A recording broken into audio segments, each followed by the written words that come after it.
it's time to sit back and relax with your favorite drink. And listen.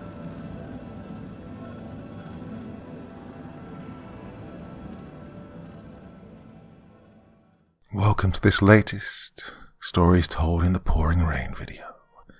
Tonight we have a mixture of previously unrecorded stuff and some old classics mixed in. Now the aim of this video is to help you get off to a relaxing night's sleep, so the rainstorm sounds are mixed quite high. And before we get to the stories, I want to do a little something to help you get relaxed and in the mood. This is known as the body scan meditation. Now, I want you to try this. Feel your feet on the ground right now. In your shoes or without, it doesn't really matter. Now I want you to track or scan over your whole body, bit by bit, very slowly, all the way up to the crown of your head. The point of this practice is to check in with your whole body, from fingertips to shoulders, from your butt to your big toe. Now, there are no rules to this, no judging, no wondering, and no worrying. Just check in with the physical feeling of being in your body. Any aches and pains you have are fine. You don't have to do anything about anything right now. All you're doing is noticing. Now I want you to begin to focus your attention on different parts of your body. You can choose one particular area or go through a sequence like this. Your toes, your feet, the sole, the heel, the top of the foot, through the legs to the pelvis, the abdomen, lower back, upper back, chest and shoulders, your arms all the way down to the fingers, and the shoulders, the neck, different parts of your face and your head. For each part of the body, I want you to linger for a few moments and notice the different sensations as you're focusing. Now, the moment you notice that your mind's wandered, return your attention to the part of the body you last remember. Now, if you find yourself falling asleep already, that's okay. When you realize you've been nodding off, take a deep breath to help you reawaken if you want, or perhaps just go to sleep. When you're ready, return your attention back to the part of the body you last remember focusing on, and continue.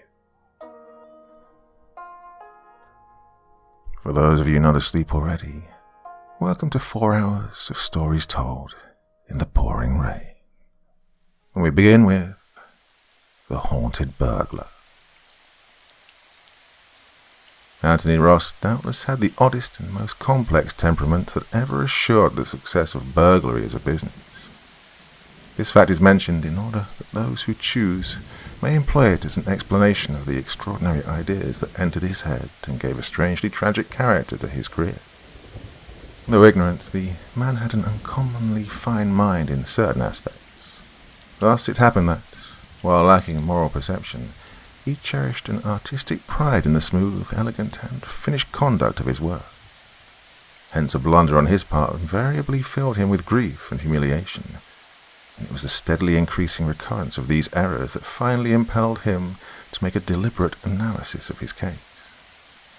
Among the stupid acts with which he charged himself was the murder of the banker Uriah Matson, a feeble old man whom a simple choking or a sufficient tap on the skull would have rendered helpless.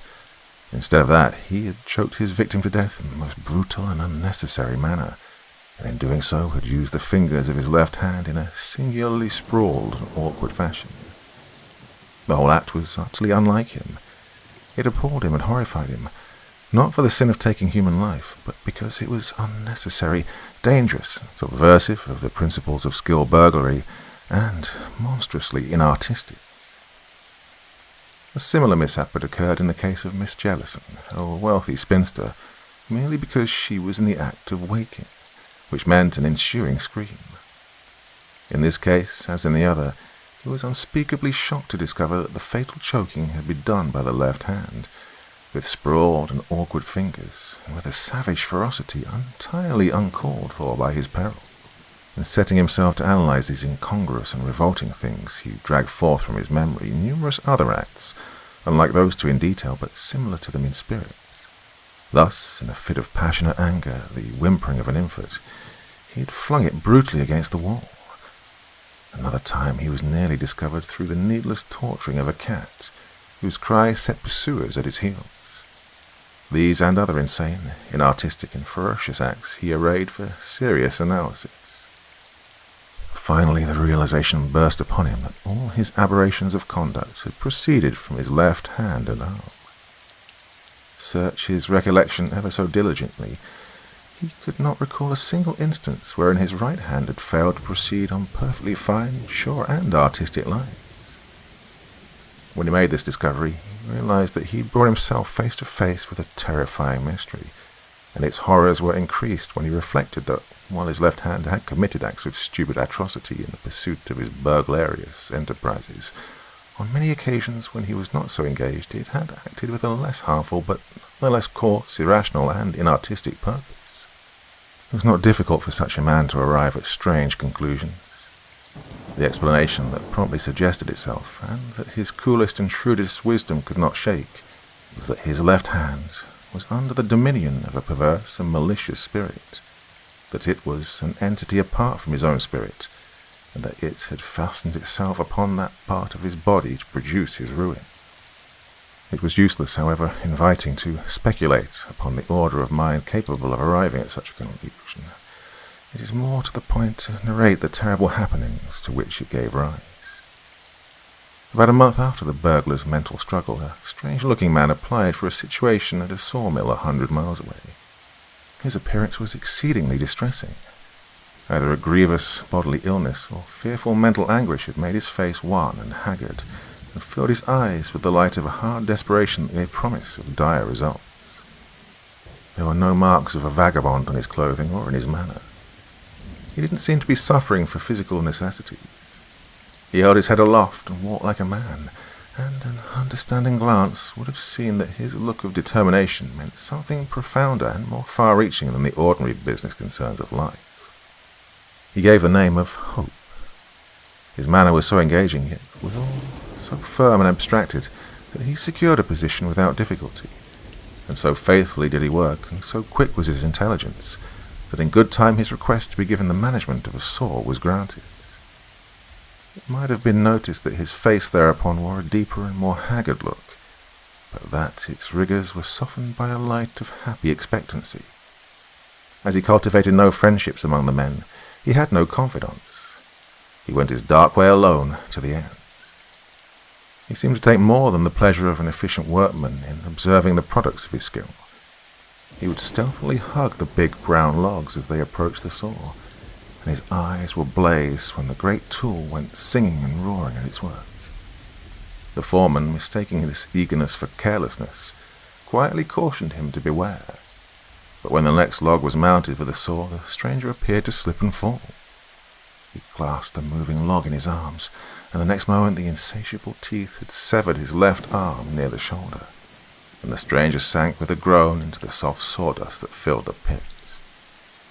There was the usual commotion attending such accidents, for the faces of the workmen turn white when they see one of their number was maimed for life. But Hope received good surgical care, and in due time was able to be abroad. Then the men observed that a remarkable change had come over him. His moroseness had disappeared, and in its stead was a hearty cheer of manner that amazed them. Was the losing of a precious arm a thing to make a wretched man happy? Hope was given light work in the office, and might have remained to the end of his days a competent and prosperous man. But one day he left, and was never seen thereabout again. Then Anthony Ross, the burglar, reappeared on the scenes of his former exploits.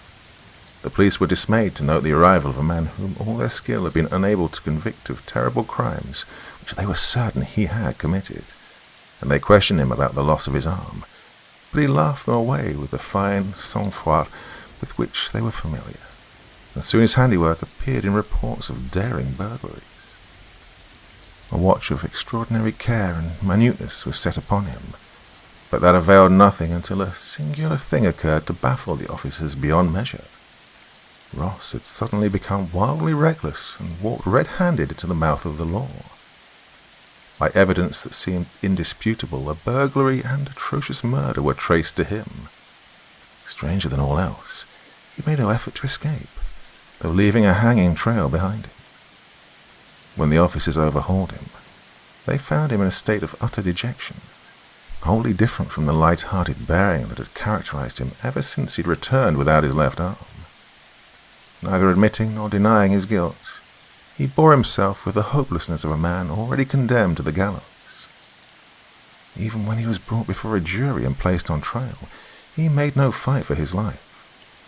Although possessed of abundant means, he refused to employ an attorney and treated with scant courtesy the one assigned him by the judge. He betrayed irritation at the slow dragging of the case as the prosecution piled up his evidence against him. His whole manner indicated that he wished the trial to end as soon as possible and hoped for a verdict of guilty. This incomprehensible behavior placed the voting and ambitious attorney on his mettle. He realized that some inexplicable mystery lay behind the matter, and this sharpened the zeal to find it. He plied his client with all manner of questions and tried in all ways to secure his confidence. Ross remained sullen, morose, and wholly given over to despairing resignation. The young lawyer had made a wonderful discovery, which he at first felt confident would clear the prisoner, but any mention of it to Ross would only throw him into a violent passion and cause him to tremble as with palsy. His conduct on such occasions was terrible beyond measure. He seemed utterly beside himself, and thus his attorney had become convinced of the man's insanity. The trouble in proving it was that he dared not mention his discovery to others, and that Ross exhibited no signs of mania unless that one subject was broached. The prosecution made out a case that looked impregnable, and this fact seemed to fill the prisoner with peace. The young lawyer for the defense had summoned a number of witnesses, but in the end he used only one. His opening statement to the jury was merely that it was a physical impossibility for the prisoner to have committed the murder, which was done by choking. Ross made a frantic attempt to stop him from putting forth that defense, and from the dock wildly denounced it as a lie. The young lawyer nevertheless proceeded with what he deemed his duty to his unwilling client. He called a photographer and had him produce a large picture of the murdered man's face and neck. It proved that the portrait was that of the person whom Ross was charged with having killed. As he approached the climax of the scene, Ross became entirely ungovernable in his frantic efforts to stop the introduction of the evidence, and so it became necessary to bind and gag him and strap him to the chair. When quiet was restored, the lawyer handed the photograph to the jury and quietly remarked, "You may see for yourselves that the choking was done with the left hand, and you have observed that my client has no such member." He was unmistakably right. The imprint of the thumb and fingers, forced into the flesh in a singularly ferocious, sprawling and awkward manner, was shown in the photograph with absolute clearness. The prosecution, taken wholly by surprise, blustered and made attempts to assail the evidence, but without success. The jury returned with a verdict of not guilty. Meanwhile, the prisoner had fainted, and his gag and bonds had been removed, but he recovered at the moment when the verdict was announced. He staggered to his feet, and his eyes rolled. Then, with a thick tongue, he exclaimed, "It was the left arm that did it. This one," holding his right arm as high as he could reach. "This one never made a mistake. It was always the left one. Spirit of mischief and murder was in it. I cut it off in a sawmill, but the spirit stayed where the arm used to be, and it choked this man to death. I didn't want you to acquit me. I wanted you to hang me. I can't go through life having this thing haunting me and spoiling my business and making a murderer of me. It tries to choke me while I sleep. There it is. Can't you see it?" He looked with wide staring eyes at his left side. "Mr. Sheriff," the judge said gravely, "take this man before the commissioners of lunacy tomorrow."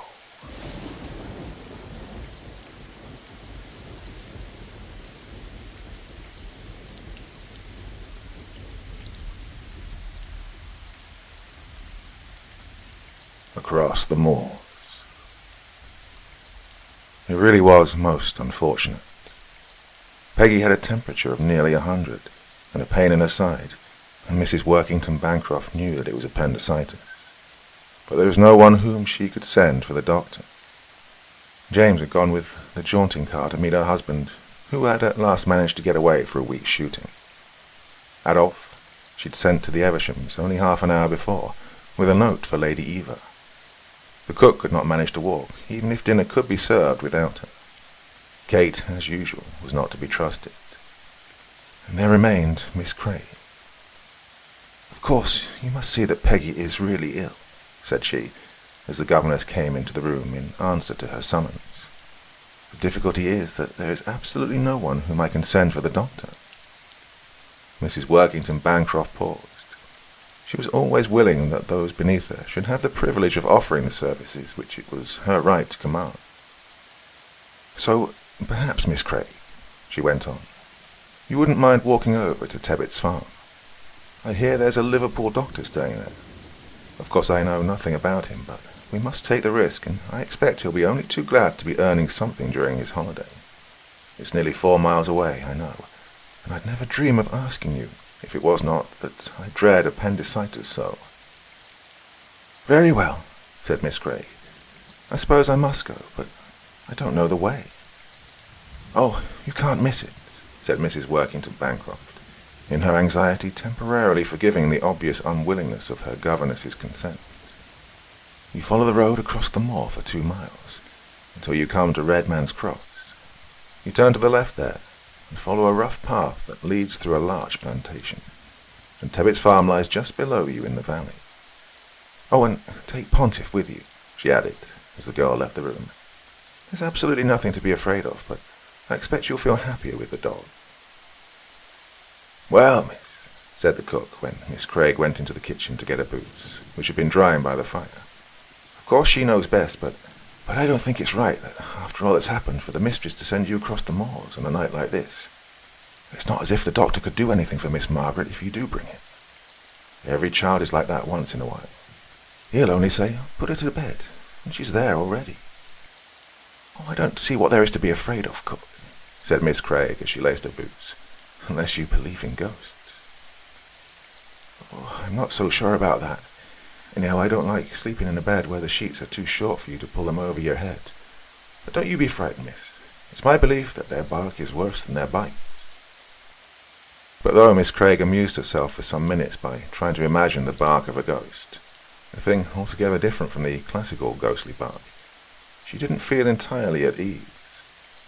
She was naturally nervous, and living as she did in the hinterland of the servants' hall, she'd heard vague details of true stories that were only myths in the drawing-room. The very name of Redman's Cross sent a shiver through her. It must have been the place where that horrid murder was committed. She'd forgotten the tale, though she remembered the name. Her first disaster came soon enough. Pontiff, who was naturally slow-witted, took more than 5 minutes to find out that it was only the governess he was escorting. But once the discovery had been made, he promptly turned tail, paying not the slightest heed to Miss Craig's feeble whistle. And then, to add to her discomfort, the rain came, not in heavy drops, but driving in sheets of thin spray that blotted out what few landmarks there were upon the moor. They were very kind at Tebbit's farm. The doctor had gone back to Liverpool the day before, but Mrs. Tebbit gave her hot milk and turf cakes, and had ordered her reluctant son to show Miss Craig a shorter path onto the moor, one that avoided the larch wood. Oh, he was a monosyllabic youth, but his presence was cheering, and she felt the night doubly black when he left her at the last gate. She trudged on wearily. Her thoughts had already gone back to the almost exhausted theme of the bark of ghosts, when she heard steps on the road behind her that were at least material. Next minute the figure of a man appeared. Miss Craig was relieved to see that the stranger was a clergyman. He raised his hat. "Oh, I believe we're both going in the same direction," he said. "Perhaps I may have the pleasure of escorting you." She thanked him. "It is rather weird at night," she went on, "and what with all the tales of ghosts and bogies that one hears from the country people, I've ended by being half afraid myself." "Oh, I can understand your nervousness," he said, "especially on a night like this.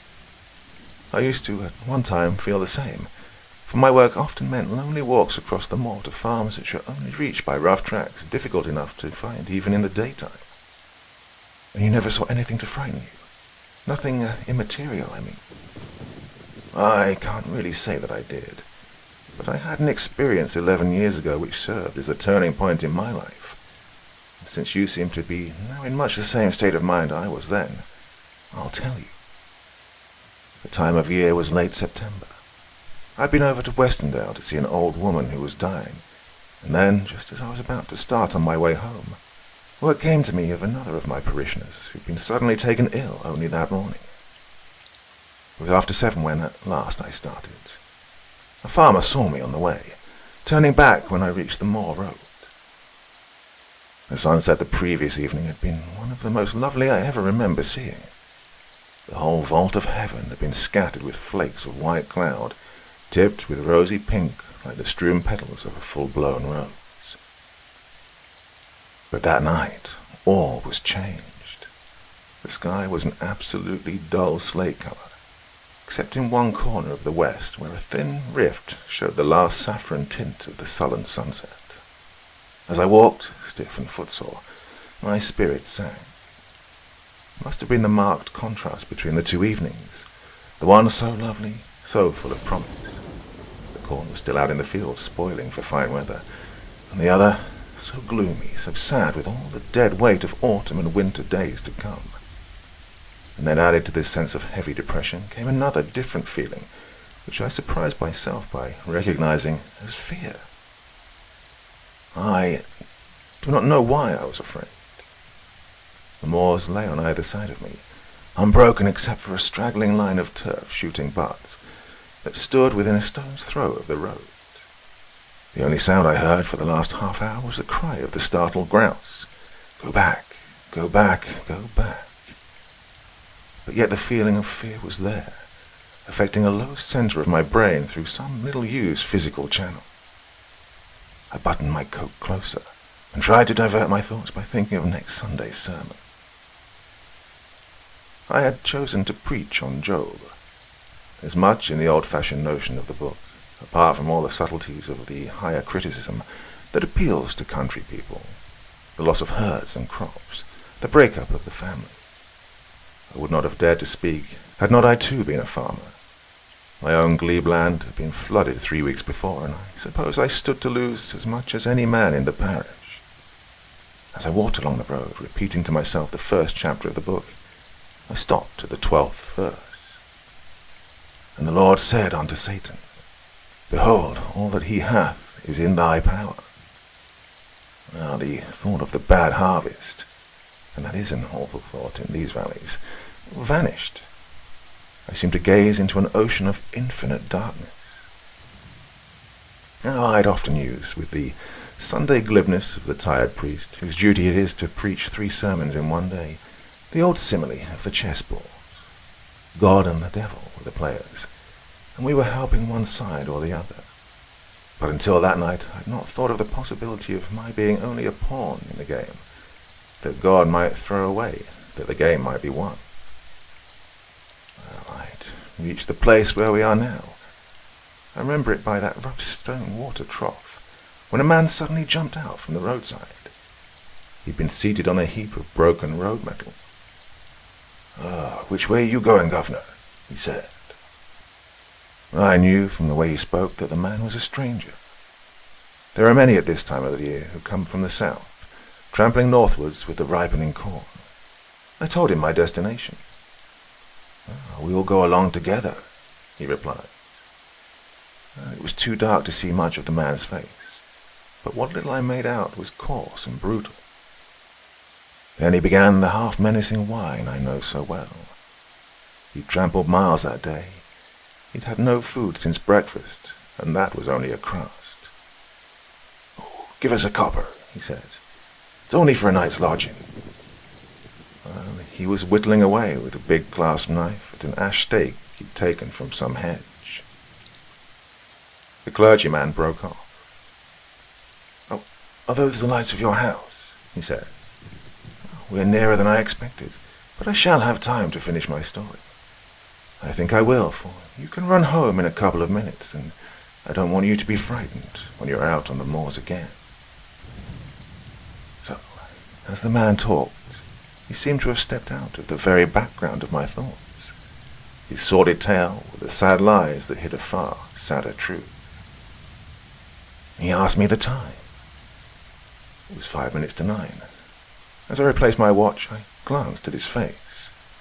His teeth were clenched, and there was something in the gleam of his eyes that told me at once his purpose. Now, have you ever known how long a second is? For a third of a second, I stood there facing him, filled with an overwhelming pity for myself and him. And then, without a word of warning, he was upon me. I felt nothing. A flash of lightning ran down my spine. I heard the dull crash of the ash stake, and then a very gentle patter like the sound of a far-distant stream. For a minute I lay in perfect happiness, watching the lights of the house as they increased in number, until the whole heaven shone with twinkling lamps. I could not have had a more painless death. Miss Gregg looked up. The man was gone. She was alone on the moor. She ran to the house, her teeth chattering, ran to the solid shadow that crossed and recrossed the kitchen blind. As she entered the hall, the clock on the stairs struck the hour. It was 9 o'clock.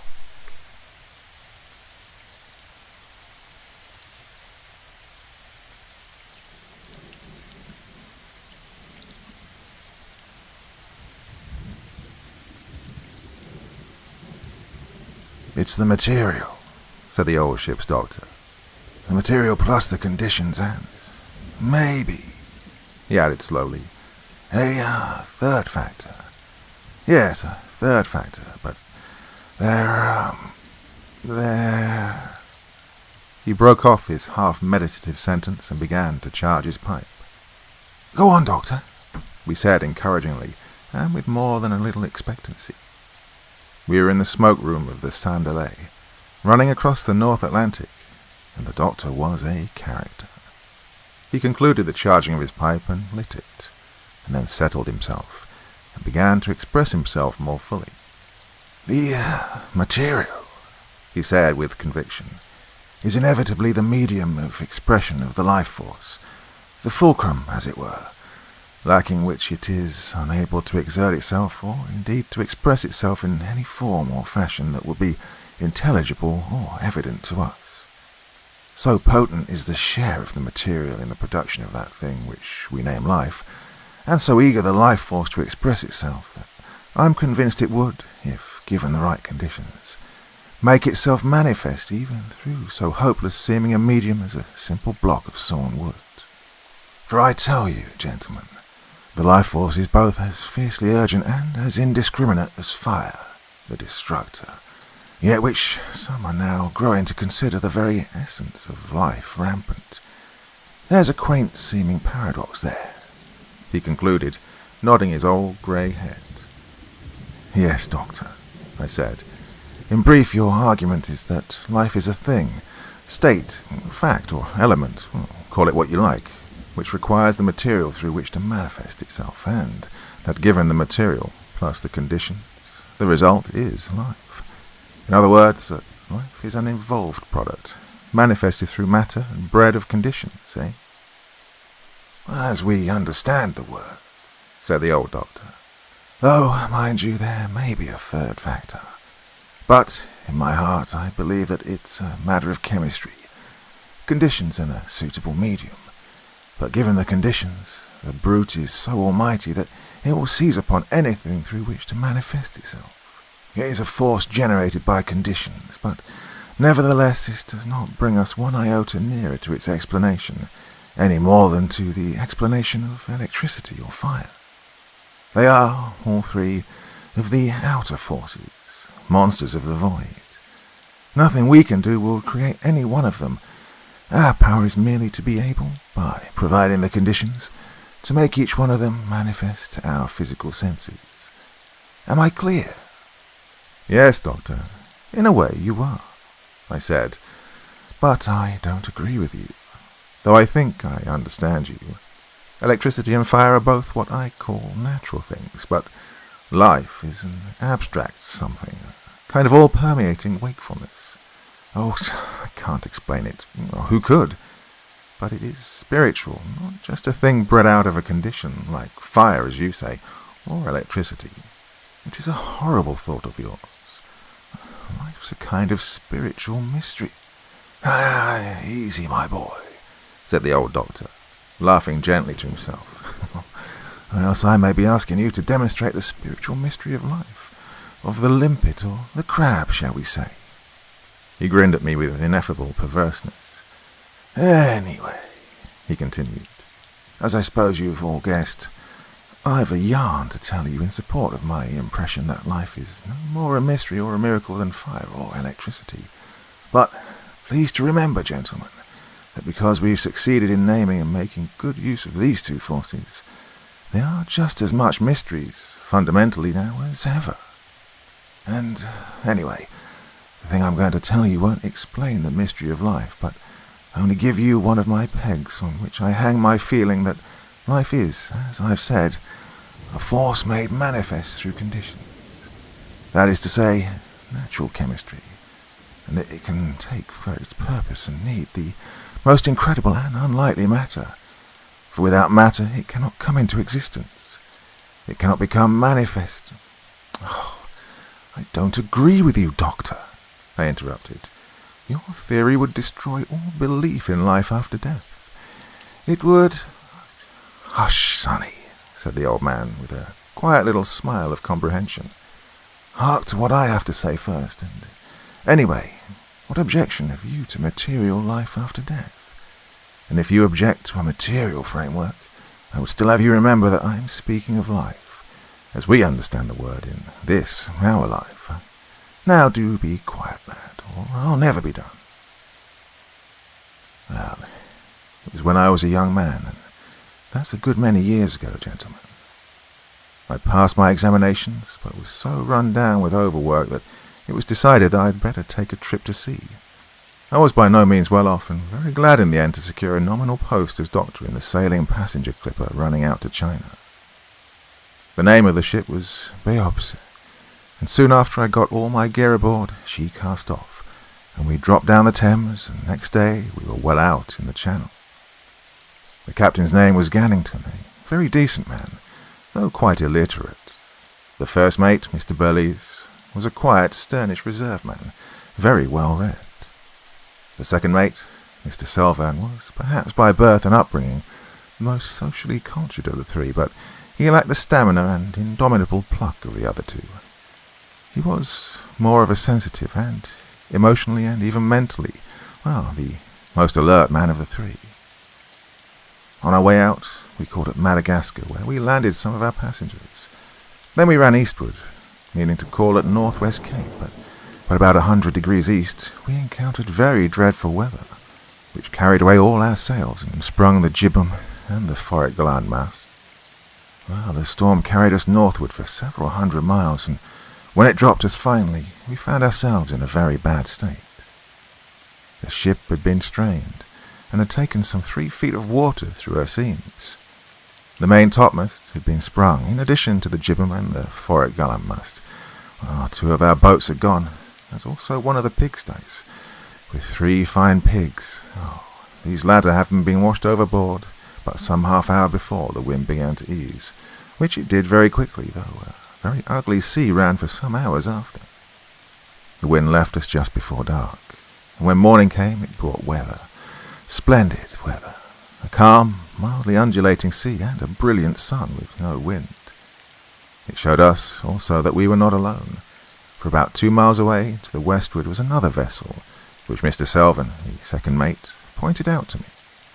That's a pretty rum-looking packet, Doctor, he said, and handed me his glass.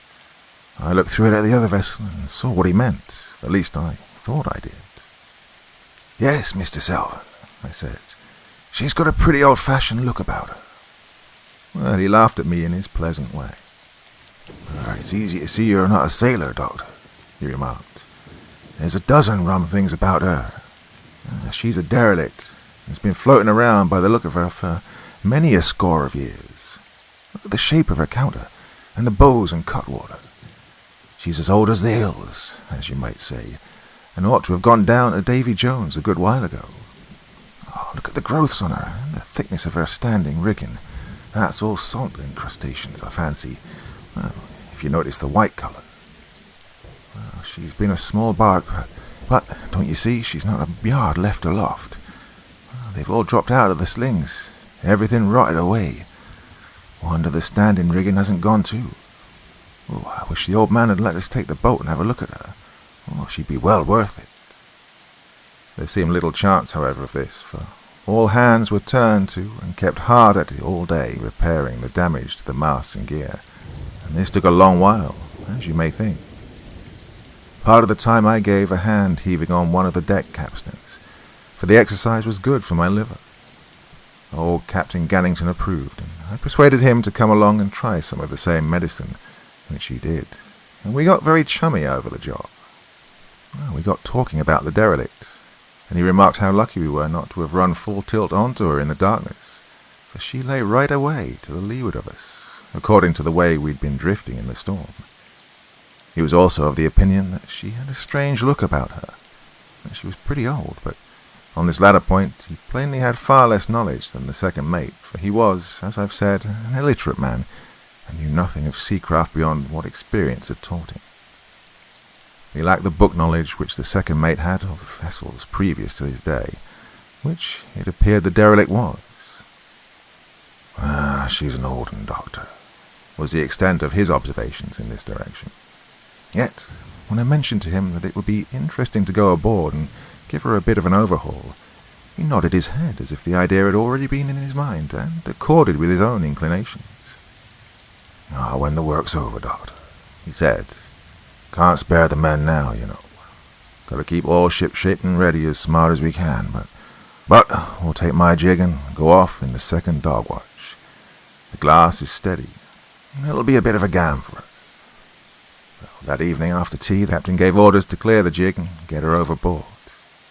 The second mate was to come with us, and the skipper gave him word to see that 2 or 3 lamps were put into the boat, as it would soon fall dark. A little later we were pulling across the calmness of the sea with a crew of 6 at the oars, and making very good speed of it. Now, gentlemen, I have detailed to you with great exactness all the facts, both big and little, so that you can follow step by step each incident in this extraordinary affair. I want you now to pay the closest attention.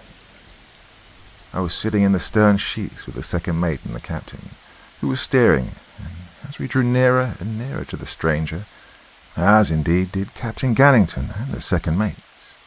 She was, as you know, to the westward of us, and the sunset was making a great flame of red light to the back of her, so that she showed a little blurred and indistinct by reason of the halation of the night, which almost defeated the eye in any attempt to see our rotting spars and standing rigging, submerged as they were in the fiery glory of the sunset. It was because of this effect of the sunset that we had come quite close, comparatively, to the derelict before we saw that she was all surrounded by a sort of curious scum, the colour of which was difficult to decide upon by reason of the red light that was in the atmosphere, but which afterwards we discovered to be brown. This scum spread all about the old vessel for many hundreds of yards in a huge irregular patch, a great stretch of which reached out to the eastward, upon the starboard side of the boat some score or so fathoms away. Queer stuff, said Captain Gannington, leaning to the side and looking over. Something in the cargo was gone rotten and worked out through her seams. Look at her bows and stern, said the second mate. Just look at the growth on her. There were, as he said, great clumpings of strange-looking sea fungi under the bows and the short counter astern. From the stump of her jibboom and the cutwater, great beards of rime and marine growths hung downward into the scum that held her in. Her blank starboard side was presented to us, all a dead, dirtyish white, streaked and mottled vaguely with dull masses of heavier colour. There's a steam or haze rising off her, said the second mate, speaking again. You can see it against the light. Ooh, it keeps coming and going. Look! Well, I saw then what he meant. A faint haze or steam, either suspended above the old vessel or rising from her. And Captain Gannington saw it also. Spontaneous combustion, he exclaimed. We'll have to watch when he lift the hatches, unless it's some poor devil that's got aboard of her. But that ain't likely. We were now within a couple of 100 yards of the old derelict, and had entered into the brown scum. As it poured off the lifted oars, I heard one of the men mutter to himself, "Oh, damn treacle." And indeed it was not something unlike it. As the boat continued to forge nearer and nearer to the old ship, the scum grew thicker and thicker, so that, at last, it perceptibly slowed us down. "Give way, lads. Put some beef into it," sang out Captain Gannington. And thereafter there was no sound except the panting of men and the faint, reiterated suck, suck of the sullen brown scum upon the oars as the boat was forced ahead. As we went, I was conscious of a peculiar smell in the evening air, and whilst I had no doubt that the putting of the scum by the oars made it rise, I could give no name to it. Yet in a way it was vaguely familiar. We were now very close to the old vessel, and presently she was high about us against the dying light. The captain called out then to "In with the boat oars and stand by the boat hook," which was done. "Aboard there! Ahoy! Aboard there! Ahoy!" shouted Captain Gannington, but there came no answer. Only the dull sound of his voice going lost into the open sea, each time he sung out. "Ahoy aboard there! Ahoy!" he shouted time after time, but there was only the weary silence of the old hulk that answered us, and somehow as he shouted, the while that I stared up half expectantly at her, a queer little sense of oppression, that amounted almost to nervousness, came upon me. It passed, but I remember how I was suddenly aware that it was growing dark. Now, darkness comes fairly rapidly in the tropics, though not so quickly as many fiction writers seem to think. But it was not that the coming dusk had perceptibly deepened in that brief time of only a few moments, but rather that my nerves had made me suddenly a little hypersensitive. Now, I mention my state particularly, for I'm not a nervy man normally, and my abrupt touch of nerves is significant in light of what happened. "There's no one on board there," said Captain Gannington. "Give way, men."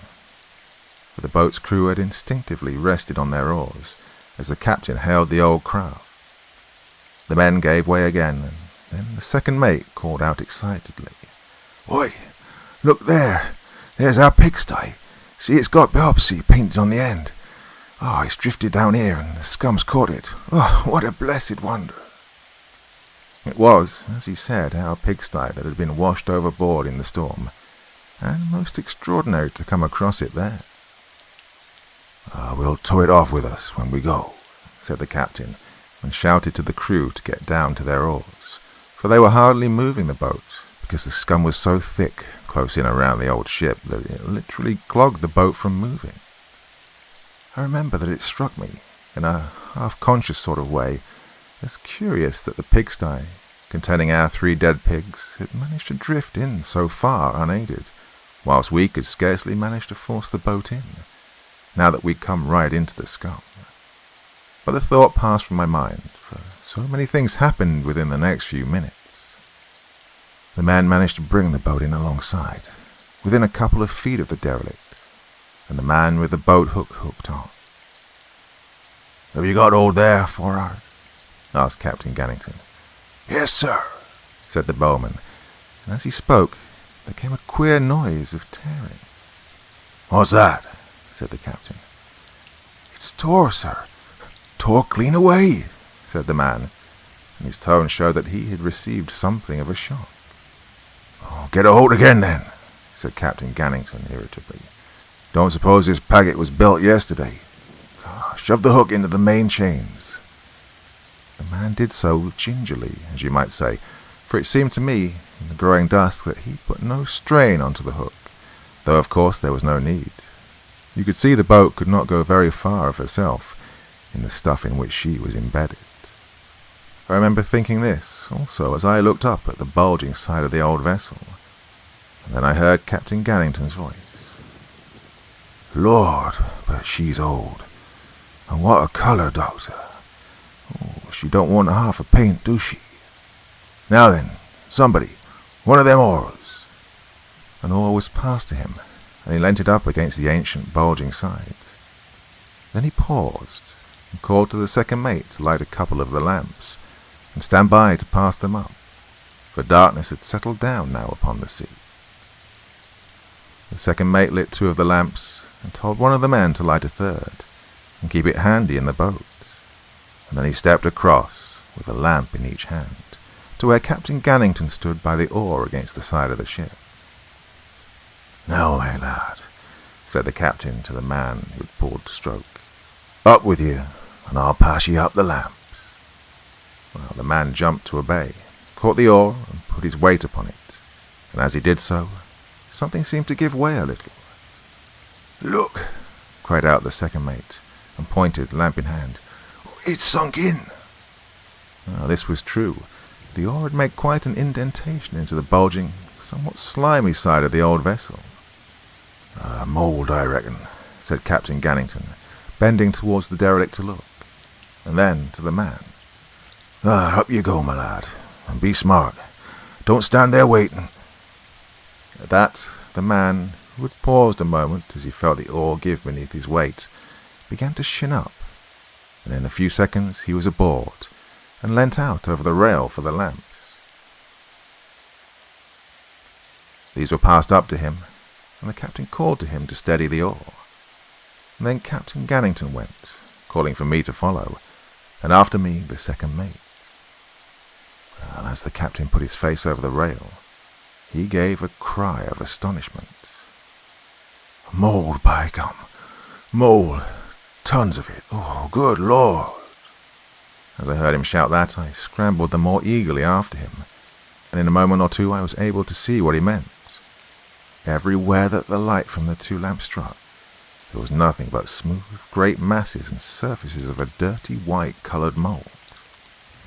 I climbed over the rail, with the second mate close behind, and stood upon the mould-covered decks. Well, there might have been no planking beneath the mould, for all that our feet could feel. It gave way under our tread with a spongy, puddingy feel. It covered the deck furniture of the old ship so that the shape of each article and fitment was often no more than suggested through it. Captain Gannington snatched a lamp from the man, and the second mate reached for the other. They held the lamps high, and we all stared. It was most extraordinary, and somehow most abominable. I can think of no other word, gentlemen, that so much describes the predominant feeling that affected me at the moment. "Good Lord," said Captain Gannington several times. "Good Lord." But neither the second mate nor the man said anything, and, for my part, I just stared, and at the same time began to smell a little at the air, for there was a vague odour of something half familiar that somehow brought to me a sense of half-known fright. I turned this way and that, staring, as I've said. Here and there the mould was so heavy as to entirely disguise what lay beneath, converting the deck fittings into indistinguishable mounds of mould, all dirty white and blotched and veined with irregular, dull, purplish markings. There was a strange thing about the mould, which Captain Gannington drew attention to. It was that our feet did not crush into it and break the surface, as might have been expected, but merely indented it. "I never seen nothing like it before. Never," said the captain after having stooped with his lamp to examine the mould under our feet. He stamped with his heel, and the mould gave out a dull, puddingy sound. He stooped again, and with a quick movement, stared, holding the lamp close to the deck. "Oh, blessed if it ain't a regular skin to it." The second mate and the man and I all stooped and looked at it. The second mate prodded it with his forefinger, and I remember I rapped it several times with my knuckles, listening to the dead sound it gave out, and noticing the close, firm texture of the mould. "Oh," the second mate said. "Oh, it's just like blessed dough. Oof." He stood up with a quick movement. "Oh, I could fancy it stinks a bit," he said. As he said this, I knew, suddenly, what the familiar thing was in the vague odour that hung about us. It was that the smell had something animal-like in it. Something of the same smell, only heavier, that you would smell in any place that's infested with mice. I began to look about with a sudden, very real uneasiness. There might be vast numbers of hungry rats aboard. They might prove exceedingly dangerous, if in a starving condition. Yet, as you will understand, somehow I hesitated to put forward my idea as a reason for caution. It was too fanciful. Captain Gannington had begun to go aft along the mould-covered main deck with the second mate, each of them holding their lamps high up so as to cast a good light about the vessel. I turned quickly and followed them, the man with me keeping close to my heels, and plainly uneasy. As we went, I became aware that there was a feeling of moisture in the air, and I remembered the slight mist or smoke above the hulk, which had made Captain Gannington suggest spontaneous combustion in explanation. And, always as we went, there was that vague animal smell. Suddenly I found myself wishing we were well away from this old vessel.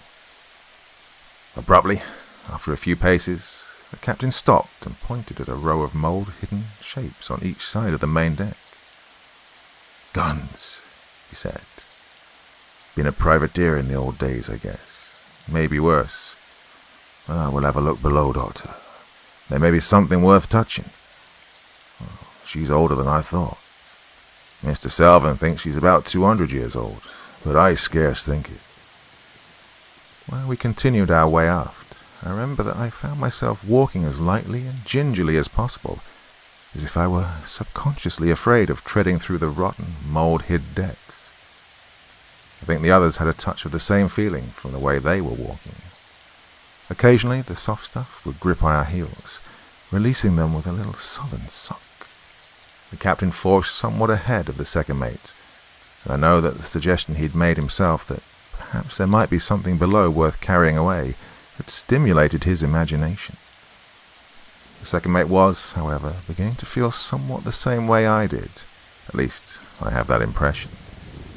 I think if it had not been for what I might truly describe as Captain Gannington's sturdy courage, we should all of us have just gone back over the side very soon, for there was most certainly an unwholesome feeling abroad that made one feel queerly lacking in pluck, and you'll soon see that this feeling was justified. Just as the captain reached the few mould-covered steps leading up onto the short half-poop, I was suddenly aware that the feeling of moisture in the air had grown very much more definite. It was perceptible now, intermittently, as a sort of thin, moist, fog-like vapour that came and went oddly, and seemed to make the decks a little indistinct to the view, this time and that. Once an odd puff of it beat up suddenly from somewhere and caught me in the face, carrying a queer, sickly heavy odour with it that somehow frightened me strangely with a suggestion of waiting and half-comprehended danger. We'd followed Captain Gannington up the 3 mould-covered steps, and now went slowly along the raised afterdeck. By the mizzenmast, Captain Gannington paused, and held his lantern near to it. "My word, mister," he said to the second mate, "it's fair thickened up with mould. Why, I'll guarantee it's close on 4 foot thick." He shone the light down to where it met the deck. "Oh, good Lord," he said. "Look at the sea lice on it." They stepped up, and it was as he'd said. The sea lice were thick upon it, some of them huge, not less than the size of large beetles, and all a clear, colourless shade, like water, except there were little spots of grey on them. "I've never seen the like of 'em, except on a live cod," said Captain Gannington in an extremely puzzled voice. "My word, but they're whoppers." Then he passed on, but a few paces farther aft he stopped again, and held his lamp near to the mould-hidden deck. "Oh, Lord bless me, Doctor," he called out in a low voice. "Did you ever see the like of that? Why, it's a foot long if it's an inch." I stooped over his shoulder and saw what he meant.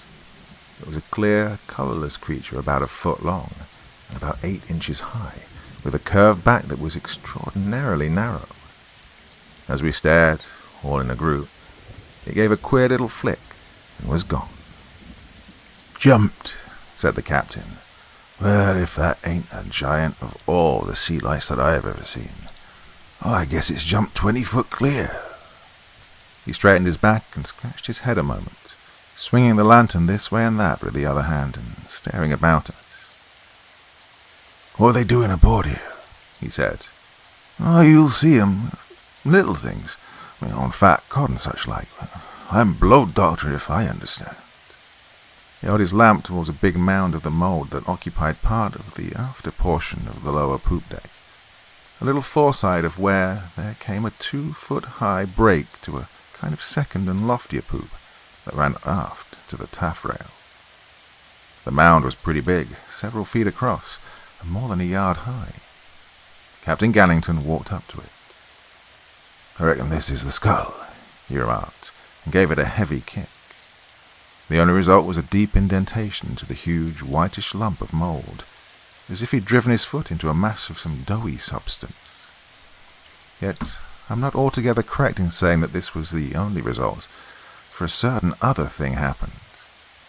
From the place made by the captain's foot there came a sudden gush of a purplish fluid, accompanied by a peculiar smell that was, and was not, half familiar. Some of the mould-like substance had stuck to the toe of the captain's boot, and from this likewise there issued a sweat, as it were, of the same colour. "Well," said Captain Gannington in surprise, and drew back his foot to make another kick at the hump of mould. But he paused at an exclamation from the second mate. "Oh, don't, sir," said the second mate. I glanced at him, and the light from Captain Gannington's lamp showed me that his face had a bewildered, half-frightened look, as if he were suddenly and unexpectedly half afraid of something, and as if his tongue had given way his sudden fright, without any intention on his part to speak. The captain also turned and stared at him. "Why, mister?" he asked in a somewhat puzzled voice, through which there sounded just the vaguest hint of annoyance. "We've got to shift this mug if we're to get below." I looked at the second mate, and it seemed to me that, curiously enough, he was listening less to the captain than to some other sound. Suddenly he said, in a queer voice, "Listen, everybody." Yet we heard nothing, beyond the faint murmur of the men talking together in the boat alongside. I don't hear nothing," said Captain Gannington after a short pause. "Do you, doctor?" "No," I said. "What was it you thought you heard?" the captain, turning again to the second mate. But the second mate shook his head in a curious, almost irritable way, as if the captain's question interrupted his listening. Captain Gannington stared a moment at him, then held his lantern up and glanced about him almost uneasily. Oh, I know I felt a queer sense of strain, but the light showed nothing beyond the greyish, dirty white of the mould in all directions. "Mr. Selvern," said the captain at last, looking at him, "don't get fancying things. Get hold of your bloomin' self. You know you heard nothing." "I'm quite sure I heard something, sir," said the second mate. "I seem to hear—" He broke off sharply and appeared to listen with an almost painful intensity. "What did it sound like?" I asked. "It's all right, doctor," said Captain Gannington, laughing gently. "You can give him a tonic when we get back. I'm going to shift this stuff." He drew back and kicked for a second time at the ugly mass which he'd taken to hide the companionway. The result of his kick was startling, for the whole thing wobbled sloppily, like a mound of unhealthy-looking jelly. He drew his foot out of it quickly, took a step backward, staring and holding his lamp towards it. "By gum," he said, and it was plain that he was generally startled. "The blessed thing's gone soft." Well, the man had run back several steps from the suddenly flaccid mound, and looking horribly frightened, though of what, I'm sure he had not the least idea. The second mate stood where he was and stared.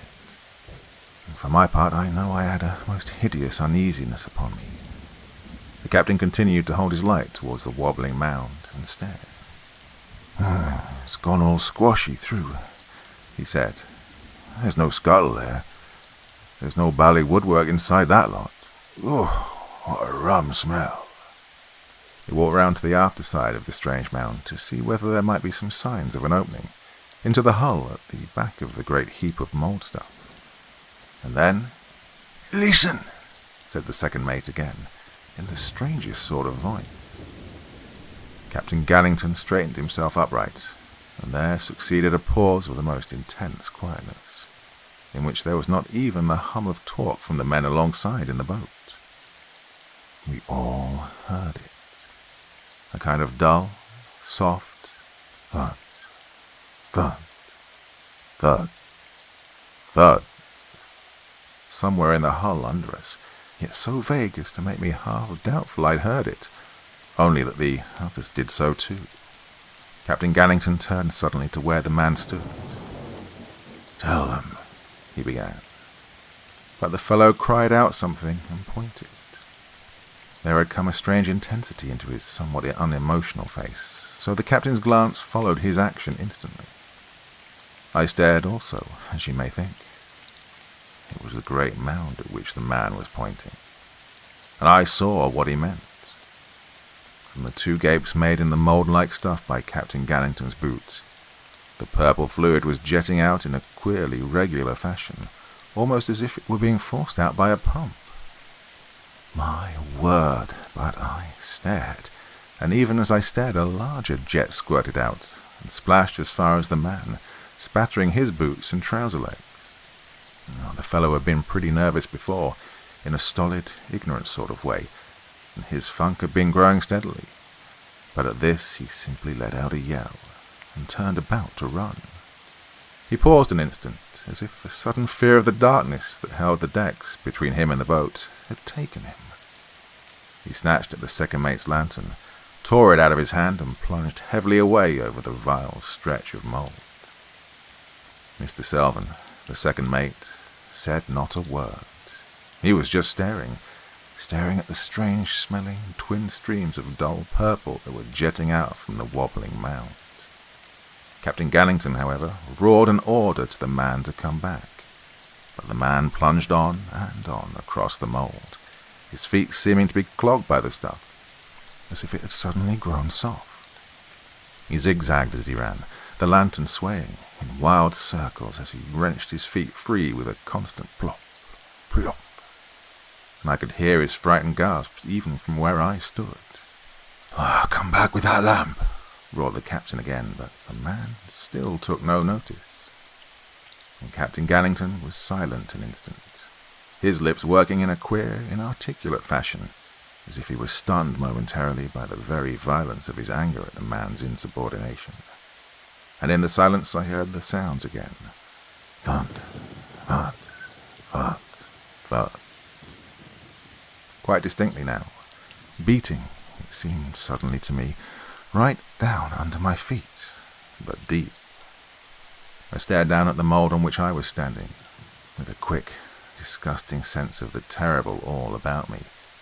Then I looked at the captain and tried to say something without appearing frightened. I saw that he had turned again to the mould, and all the anger had gone out of his face. He held out his lamp towards the mound and was listening. There was another moment of absolute silence. At least I knew that I was not conscious of any sound at all in the world, except for that extraordinary thud, thud, thud, thud, down somewhere in the huge bulk under us. The captain shifted his feet with a sudden, nervous movement, and as he lifted them, the mould went plop, plop.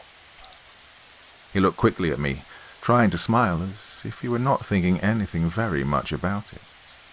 "What do you make of it, Doctor?" he said. I think," I began, but the second mate interrupted with a single word, his voice pitched a little high, in a tone that made us both stare instantly at him. "Look," he said, and pointed at the mound. The thing was all of a slow quiver. A strange ripple ran outward from it, along the deck, like you'd see a ripple run inshore out of a calm sea. It reached a mound a little foreside of us, which I'd supposed to be the cabin skylight. and in a moment the second mound sank nearly level with the surrounding decks, quivering floppily in a most extraordinary fashion. A sudden quick tremor took the mould right under the second mate, and he gave out a hoarse little cry and held his arms out on each side of him to keep his balance. The tremor in the mould spread, and Captain Gannington swayed and spread out his feet with a sudden curse of fright. The second mate jumped across to him and caught him by the wrist. "The boat, sir," he said, saying the very thing that I lacked the pluck to say. "For God's sake." But he never finished, for a tremendous hoarse scream cut off his words. They hove themselves round and looked.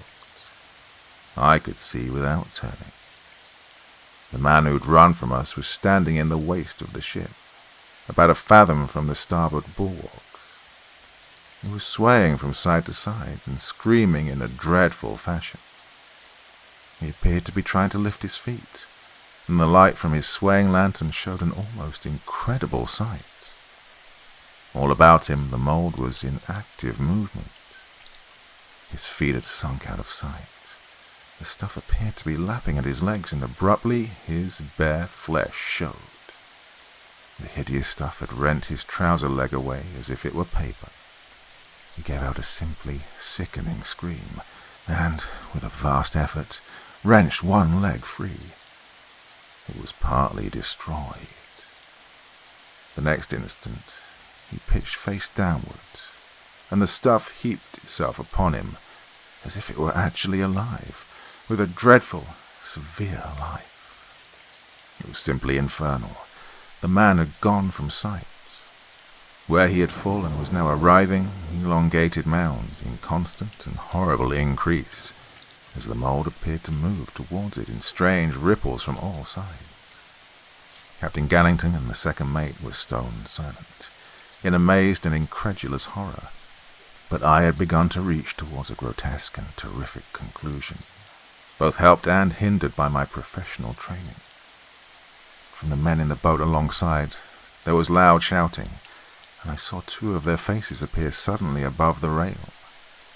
They showed clearly a moment in the light from the lamp which the man had snatched from Mr. Selden, for, strangely enough, this lamp was standing upright and unharmed on the deck, a little way foreside of that dreadful, elongated, growing mound that still swayed and writhed with an incredible horror.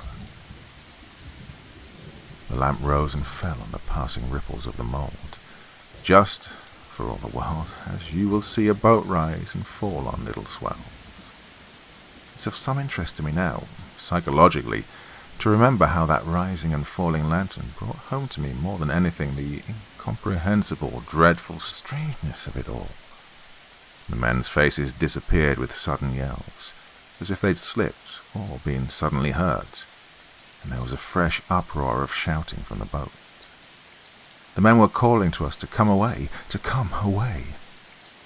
In the same instant, I felt my left boot drawn suddenly and forcibly downward, with a horrible, painful grip.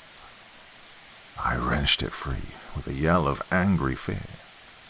Forward of us, I saw the vile surface was all a move, and abruptly I found myself shouting in a queer, frightened voice, "The boat, Captain! The boat, Captain!" Captain Gannington stared round at me, over his right shoulder, in a peculiar dull way that told me he was utterly dazed with bewilderment and the incomprehensibleness of it all. I took a quick, clogged, nervous step towards him and gripped his arm and shook it fiercely. "The boat!" I shouted at him. "The boat! For God's sake, tell the men to bring the boat aft!" Then the mound must have drawn his feet down, for abruptly he bellowed fiercely with terror, his momentary apathy giving place to furious energy. His thick-set, vastly muscular body doubled and writhed with his enormous effort, and he struck out madly, dropping the lantern. He tore his feet free, something ripping as he did so. The reality and necessity of the situation had come upon him brutishly real, and he was roaring to the men in the boat, "Bring the boat aft! Bring her aft! Bring her aft!" The second mate and I were shouting the same thing madly.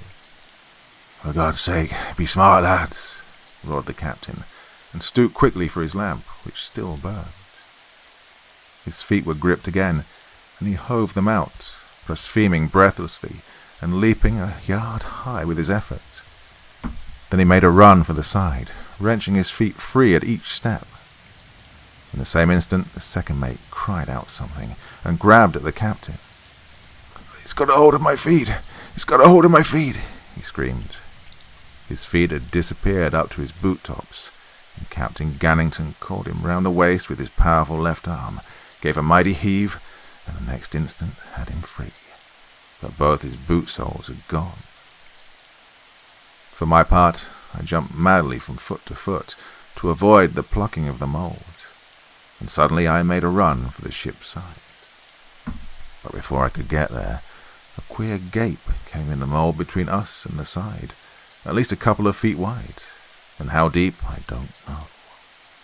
It closed up in an instant, and all the mould where the cape had been vent into a sort of flurry of horrible ripplings, so that I ran back from it, for I did not dare to put my foot upon it. Then the captain was shouting at me, Aft, Doctor, this way, Doctor, run!" I saw then that he'd passed me and was up on the after raised portion of the poop. He'd had the second mate thrown like a sack, all loose and quiet over his left shoulder, for Mr. Selvin had fainted, and his long legs flopped limp and helpless against the captain's massive knees as he ran. I saw with a queer, unconscious noting of minor details how the torn soles of the second mate's boots flapped and jigged as the captain staggered aft. "Boat ahoy! Boat ahoy! Boat ahoy!" shouted the captain, and then I was beside him, shouting also. The men were answering with loud yells of encouragement, and it was plain they were working desperately to force the boat aft through the thick scum about the ship. We reached the ancient, mould-hid taffrail, and slewed about breathlessly in the half-darkness to see what was happening.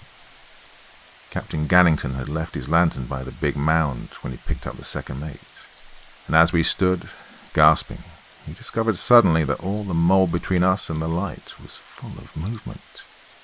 Yet the part on which we stood, for about 6 or 8 feet forward of us, was still firm. Every couple of seconds we shouted to the men to hasten, and they kept on calling to us that they would be with us in an instant.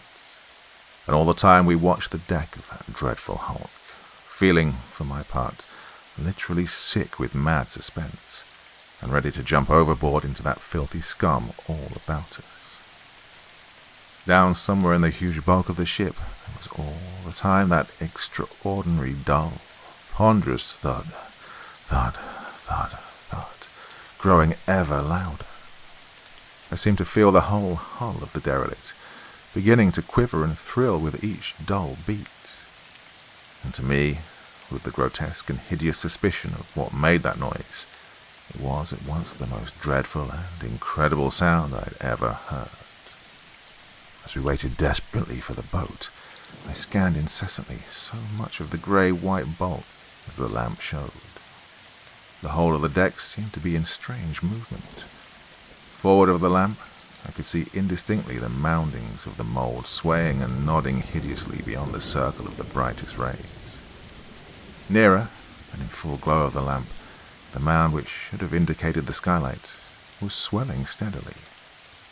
There were ugly purple veinings on it, and as it swelled, it seemed to me that the veinings and mottlings on it were becoming plainer, rising as though embossed upon it, like you'll see the veins stand out on the body of a powerful, full-blooded horse. It was most extraordinary. The mound that we'd supposed to cover the companionway had sunk flat with the surrounding mould, and I could not see that it jetted out any more of the purplish fluid. A quaking movement of the mound began away forward of the lamp, and came flurrying away aft towards us, and at the sight of that I climbed up on the spongy-feeling taffrail, and yelled afresh for the boat. The men answered with a shout, which told me they were nearer, but the beastly scum was so thick that it was evidently a fight to move the boat at all. Beside me, Captain Gannington was shaking the second mate furiously, and the man stirred and began to moan. The captain shook him again. Wake up, mister, he shouted. The second mate staggered out of the captain's arms and collapsed suddenly, shrieking, My feet! Oh God, my feet! The captain and I lugged him off the mound and got him into a sitting position upon the taffrail, where he kept up a continual moaning. Hold him, doctor, said the captain, and whilst I did so, he ran forward a few yards and peered down over the starboard quarter rail. Oh, for God's sake, be smart, lads, be smart, he shouted down to the men, and they answered him, breathless, from close at hand, yet still too far away for the boat to be any use to us on the instant. I was holding the moaning, half-unconscious officer and staring forward along the poop decks. The flurrying of the mould was coming aft, slowly and noiselessly, and then, suddenly, I saw something closer. Look out, Captain, I shouted, and, even as I shouted, the mould near to him gave a sudden, peculiar slobber. I'd seen a ripple stealing towards him through the mould. He gave an enormous, clumsy leap and landed near to us on the sound part of the mould, but the movement followed him. He turned and faced it, swearing fiercely. All about his feet there came abruptly little gapings, which made horrid sucking noises. Come back, Captain, I yelled. Come back, quick! As I shouted, a ripple came at his feet, lipping at them, and he stamped insanely at it and leaped back, his boot torn half off his foot. He swore madly with pain and anger and jumped swiftly for the taffrail. Come on, doctor, over we go, he called. Then he remembered the filthy scum and hesitated and roared out desperately to the men to hurry. I stared down also. The second mate, I said. I'll take charge, doctor, said Captain Gannington, and caught hold of Mr. Selver. As he spoke, I thought I saw something between us, outlined against the scum. I leaned out over the stern and peered. There was something under the port quarter. There's something down there, Captain, I called, and pointed in the darkness. He stooped far over and stared. A boat, by gum, a boat, he yelled, and began to wriggle swiftly along the taffrail, dragging the second mate after him. I followed. A boat it is, sure, he exclaimed a few moments later, and picking up the second mate clear of the rail, he hove him down into the boat, where he fell with a crash into the bottom. Over you go, doctor, he yelled at me, and pulled me bodily off the rail and dropped me after the officer. As he did so, I felt the whole of the ancient, spongy rail give a peculiar, sickening quiver and begin to wobble. I fell onto the second mate, and the captain came after, almost in the same instant, but, unfortunately, he landed clear of us onto the fore thwart, which broke under his weight with a loud crack and splintering of wood. Thank God, I heard him mutter.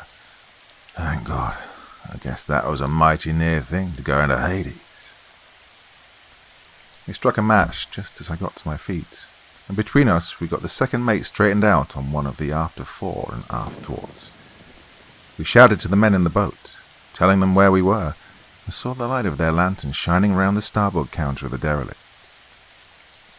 They called back to us to tell us they were doing their best, and then, whilst we waited, Captain Gannington struck another match, began to overhaul the boat we dropped into. She was a modern two-boat boat, and on the stern there was printed Cyclone Glasgow. She was in pretty fair condition, and had evidently drifted into the scum and been held by it. Captain Gannington struck several matches, and went forward towards the derelict. Suddenly, he called to me. I jumped over the thwarts to him. Look, doctor, he said, and I saw what he meant. A mass of bones up in the bows of the boat. I stooped over them and looked. There were the bones of at least 3 people, all mixed together in an extraordinary fashion, and quite clean and dry. I had a sudden thought concerning the bones, but I said nothing, for my thought was vague in some ways and concerned the grotesque and incredible suggestion that had come to me as to the cause of that ponderous, dull thud, thud, thud, thud, that beat on so infernally within the hull. It was plain to hear even now that we'd got off the vessel herself. And all the while, I had a sick, horrible mental picture of that frightful, wriggling mound aboard the hulk. As Captain Gannington struck a final match, I saw something that sickened me, and the captain saw it in the same instant. The match went out, and he fumbled clumsily for another, and struck it. We saw the thing again. We had not been mistaken. A great lip of grey-white was protruding in over the edge of the boat. A great lappet of the mould was coming stealthily towards us, a live mass of the very hull itself. And suddenly Captain Gannington yelled out in so many words the grotesque and incredible thing I was thinking. "She's alive." I had never heard such a sound of comprehension and terror in a man's voice. The very horrified assurance of it made actual to me the thing that before had only lurked in my subconscious mind. I knew he was right. I knew that the explanation my reason and my training both repelled and reached towards was the true one. Oh, I wonder whether anyone can possibly understand our feelings in that moment. The unmitigated horror of it, and the incredibleness. As the light of the match burned up fully, I saw that the mass of living matter coming towards us was streaked and veined with purple, the veins standing out, enormously distended. The whole thing quivered continuously to each ponderous thud, thud, thud, thud of that gargantuan organ that pulsed within the huge, great white bulk. The flame of the match reached the captain's fingers, and there came to me a little sickly whiff of burned flesh, but he seemed unconscious of any pain. Then the flame went out in a brief sizzle, yet at the last moment I'd seen an extraordinary raw look become visible upon the end of that monstrous protruding lappet. It had become dewed with a hideous purplish sweat, and with the darkness there came a sudden charnel-like stench. I heard the matchbox split in Captain Gannington's hands as he wrenched it open. Then he swore in a queer, frightened voice, for he had come to the end of his matches. He turned clumsily in the darkness and tumbled over the nearest thwart in his eagerness to get to the stern of the boat, and I after him. For we knew that thing was coming towards us through the darkness, reaching over that piteous mingled heap of human bones all jumbled together in the bows.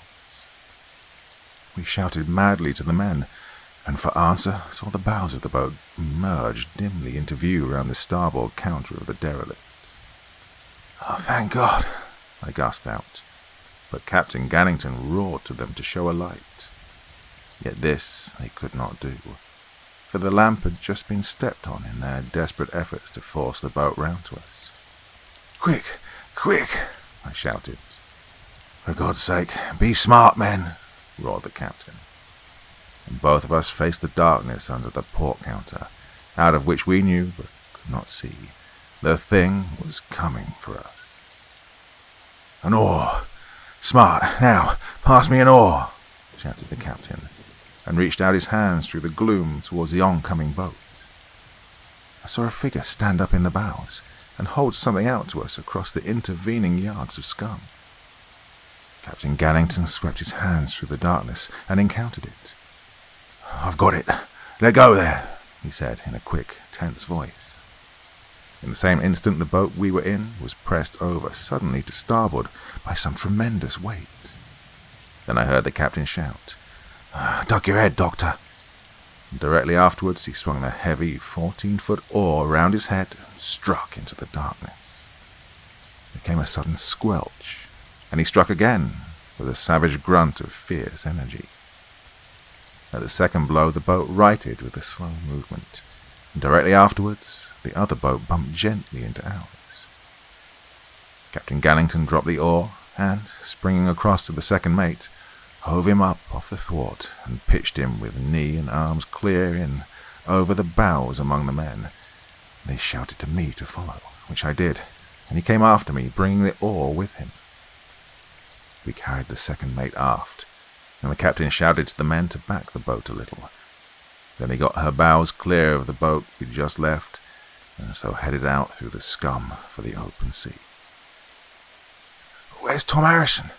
gasped one of the men in the midst of his exertions. He happened to be Tom Harrison's particular chum, and Captain Gannington answered him briefly enough. "Dead. Pull. Don't talk." Now, difficult as it had been to force the boat through the scum to our rescue, the difficulty to clear seemed tenfold. After some 5 minutes pulling, the boat seemed hardly to have moved a fathom, if so much, and quite dreadful fear took me afresh, which one of the panting men put suddenly into words. "He's got us," he gasped out. "Same as poor Tom." It was the man who'd inquired where Harrison was. "Shut your mouth and pull," roared the captain. And so another few minutes passed. Abruptly, it seemed to me that the dull, ponderous thud, thud, thud, thud came more plainly through the dark, and I stared intently over the stern. I sickened a little, for I could almost swear that the dark mass of the monster was actually nearer, that it was coming nearer to us through the darkness. Captain Gannington must have had the same thought, for after a brief look into the darkness, he jumped forward and began to double bank the stroke oar. "Get forward under the oars, Doctor," he said to me rather breathlessly. "Get in the bows and see if you can't free the stuff a bit around the bows." I did as he told me, and a minute later I was in the bows of the boat, puddling the scum from side to side and trying to break up the viscid, clinging muck. A heavy, almost animal-like smell arose off of it, and all the air seemed full of the deadening, heavy smell. I shall never find words to tell anyone on earth the whole horror of it all. The threat that seemed to hang in the very air around us, and but a little astern, that incredible thing, coming, as I firmly believed, nearer, and scum holding us like half-melted glue. The minutes passed in a deadly, eternal fashion, and I kept staring back astern into the darkness, but never ceasing to puddle that filthy scum, striking at it and switching it from side to side until I sweated. Abruptly, Captain Gannington sang out, "We're gaining, lads. Pull." And I felt the boat forge ahead perceptibly, as they gave way with renewed hope and energy. There was soon no doubt of it, for presently that hideous thud, thud, thud, thud had grown quite dim and vague somewhere astern, and I could no longer see the derelict, for the night had come down tremendously dark, and all the sky was thick, overset with heavy clouds. As we drew nearer and nearer to the edge of the scum, the boat moved more and more perceptibly, until suddenly we emerged with a clean, sweet, fresh sound into the open sea. "Thank God," I said aloud, and drew in the boat hook, and made my way aft again to where Captain Gannington now sat once more at the tiller. I saw him looking anxiously up at the sky and across to where the lights of our vessel burned, and again he would seem to listen intently, so that I found myself listening also. "What's that, Captain?" I said sharply, for it seemed to me that I heard a sound far astern, something between a queer whine and a low whistling. "What is that?" "It's wind, Doctor," he said in a low voice. "I wish to God we were aboard." Then, to the men, "Pull. Put your axe into it, or you'll never put your teeth through good bread again." The men obeyed nobly, and we reached the vessel safely, and had the boat safely stowed before the storm came, which it did in a furious white smother out of the west. I could see it for some minutes beforehand, tearing the sea in the gloom into a wall of phosphorescent foam, and as it came nearer, that peculiar whining, piping sound grew louder and louder, until it was like a vast steam whistle rushing towards her. And when it did come, we got it very heavy indeed, so that the morning showed us nothing but a welter of white seas, with that grim derelict many a score of miles away in the smother, lost as utterly as our hearts could wish to lose her. When I came to examine the second mate's feet, I found them in a very extraordinary condition. The soles of them had the appearance of having been partly digested. I know of no other word that so exactly describes their condition, and the agony the man suffered must have been dreadful. "Now," concluded the doctor, "that is what I call a case in point. If we could know exactly what the old vessel had originally been loaded with, and the juxtaposition of the various articles of her cargo, plus the heat and the time she'd endured, plus one or two other only guessable quantities, we should have solved the chemistry of the life force, gentlemen. Not necessarily the origin, mind you, but at least we should have taken a big step on the way. I've often regretted that gale, you know. In a way, that is, in a way. It was a most amazing discovery, but at the same time I had nothing but thankfulness to be rid of it. A most amazing chance. I often think of the way the monster woke out of its torpor. Oh, and that scum. The dead pigs caught in it. Oh, I fancy that was a grim kind of a net, gentlemen. And it caught many things.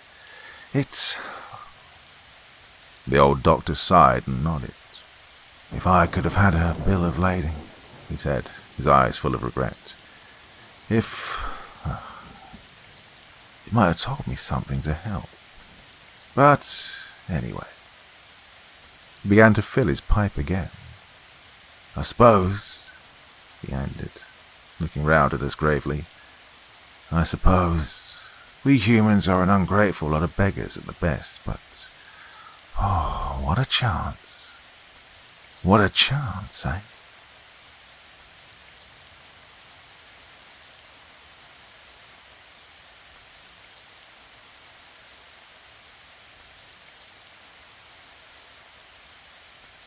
The following pages are from a notebook that was discovered lying at the foot of an oak tree beside the Lincoln Highway, between Bowman and Auburn. They would have been dismissed immediately as the work of a disordered mind if it had not been for the unaccountable disappearance, 8 days before, of James Buckingham and Edgar Halpin. Experts testified that the handwriting was undoubtedly that of Buckingham. The silver dollar and a handkerchief marked with Buckingham's initials were also found not far from the notebook. Not everyone perhaps will believe that my 10 years' hatred for Edgar Halpin was the impelling force that drove me to the perfecting of a most unique invention. Only those who have detested and loathed another man with the black further of the feeling I had conceived will understand the patience with which I sought to devise a revenge that should be safe and adequate at the same time. The wrong he had done me was one that must be expiated sooner or later, and nothing short of his death would be sufficient. However, I did not care to hang, not even for a crime that I could regard as nothing more than the mere execution of justice, and, as a lawyer, I knew how difficult, how practically impossible, was the commission of a murder that would leave no betraying evidence. Therefore I puzzled long and fruitlessly as to the manner in which Halpin should die, before my inspiration came to me. I had reason enough to hate Edgar Halpin. We had been bosom friends all through our school days and through the first years of our professional life as law partners.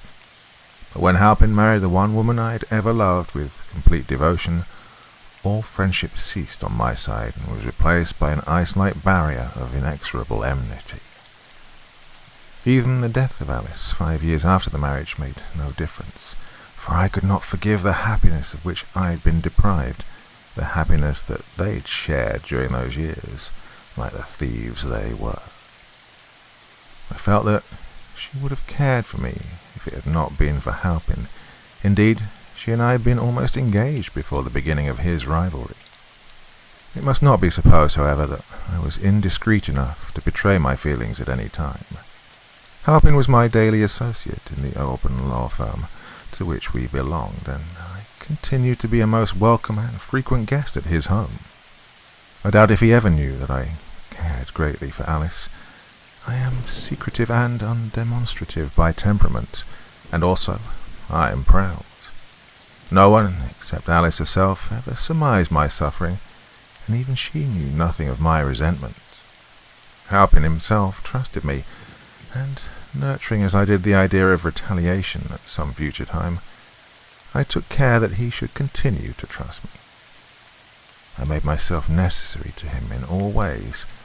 I helped him when my heart was a cauldron of seething poisons. I spoke words of brotherly affection and clapped him on the back when I would rather have driven a dagger through him. I knew all the tortures and all the nausea of a hypocrite, and day after day, year after year, I made varying plans for an ultimate revenge. Apart from my legal studies and duties, during those 10 years, I apprised myself of everything available that dealt with the methods of murder. Crimes of passion allured me with a fateful interest, and I read untiringly the records of particular cases. I made a study of weapons and poisons, and as I studied them, I pictured to myself the death of Halpin in every conceivable way. I imagined the deed as being done at all hours of the day and night, in a multitude of places. The only flaw in these dreams was my inability to think of any spot that would assure perfect safety from subsequent detection. It was my bent towards scientific speculation and experiment that finally gave me the clue I sought. I had long been familiar with the theory that other worlds or dimensions may coexist in the same space with ours, by reason of a different molecular structure and vibrational rate, rendering them intangible to us. One day, when I was indulging in a murderous fantasy, in which for the 1000th time I imagined myself throttling Halpin with my bare hands, it occurred to me that some unseen dimension, if one could only penetrate it, would be the ideal place for the commission of a homicide. All circumstantial evidence, as well as the corpse itself, would be lacking, in other words. One would have a perfect absence of what is known as the corpus delicti. The problem of how to obtain entrance to this dimension was, of course, an unsolved one, but I did not feel that it would necessarily prove insoluble. I set myself immediately to a consideration of the difficulties to be overcome, and the possible ways and means.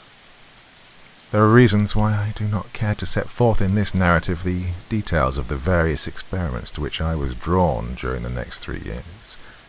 The theory that underlay my tests and researches was a very simple one, but the processes involved were highly intricate. In brief, the premise from which I worked was that the vibratory rate of objects in the 4th dimension could be artificially established by means of some mechanism, and that things or persons exposed to the influence of the vibration could be transported thereby to this alien realm. For a long time all my experiments were condemned to failure, because I was groping among mysterious powers and recondite laws whose motive principle I had not wholly grasped. I will not even hint at the basic nature of the device which brought my ultimate success, for I do not want others to follow where I have gone and find themselves in the same dismal predicament. I will say, however, that the desired vibration was attained by condensing ultraviolet rays in a refractive apparatus made of certain very sensitive materials which I will not name. The resultant power was stored in a kind of battery, and could be emitted from a vibratory disc suspended above an ordinary office chair, exposing everything beneath the disc to the influence of the new vibration. The range of the influence could be closely regulated by means of an insulating attachment. By the use of the apparatus, I finally succeeded in precipitating various articles into the 4th dimension. A dinner plate, a bust of Dante, a Bible, a French novel, and a house cat. All disappeared from sight and touch in a few instants when the ultraviolet power was turned upon them. I knew that henceforth they were functioning as atomic entities in a world where all things had the same vibratory rate that had been artificially induced by means of my mechanism. Before venturing into the invisible domain myself, it was of course necessary to have some way of returning. I invented a second battery and a second vibratory disc, through which, by the use of certain infrared rays, the vibrations of our own world could be established. By turning the force from the disc on the very same spot where the dinner plate and other articles had disappeared, I succeeded in recovering all of them. All were absolutely unchanged, and though several months had gone by, the cat had not suffered in any way from its fourth-dimensional incarceration. The infrared device was portable, and I meant to take it with me on my visit to the new realm in the company of Edgar Halpin. I, but not Halpin, would return anon to resume the threads of mundane existence. My experiments had all been carried on with utter secrecy. To mask their real nature, as well as to provide myself with the needful privacy, I built a small laboratory in the woods of an uncultivated ranch that I owned, lying midway between Auburn and Bowman. Here I retired at varying intervals when I had the requisite leisure, ostensibly to conduct some chemical experiments of an educative but far from unusual type. I never admitted anyone to the laboratory, and no great amount of curiosity was evinced by friends and acquaintances regarding its contents or the tests I was carrying on. Never did I breathe a syllable to anyone that could indicate the true goal of my researches. I shall never forget the jubilation I felt when the infrared device had proven its practicality by retrieving the plate, the bust, the 2 volumes, and the cat. I was so eager for the consummation of my long-delayed revenge that I did not even consider a preliminary personal trip into the fourth dimension. I had determined that Edgar Halpin must precede me when I went.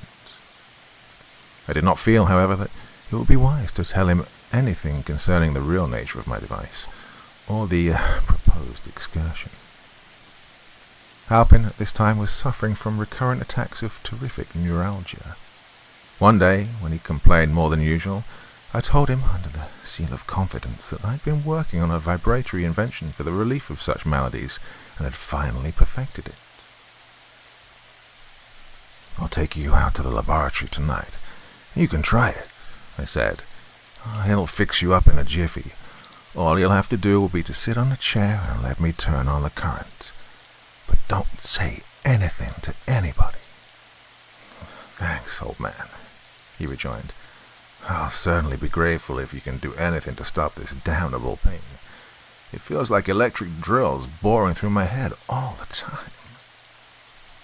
I had chosen my time well, for all things were favorable to the maintenance of the secrecy I desired. Halpin lived on the outskirts of the town, and he was alone for the nonce, his housekeeper having gone away on a brief visit to some sick relative.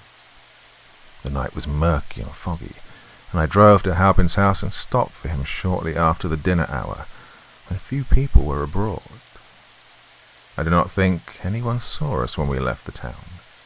I followed a rough and little used by-road for most of the way to my laboratory, saying that I did not care to meet other cars in the thick fog, if I could avoid it. We passed no one, and I felt this was a good omen, and that everything had combined to further my plan. Halpin uttered an exclamation of surprise when I turned on the lights in my laboratory.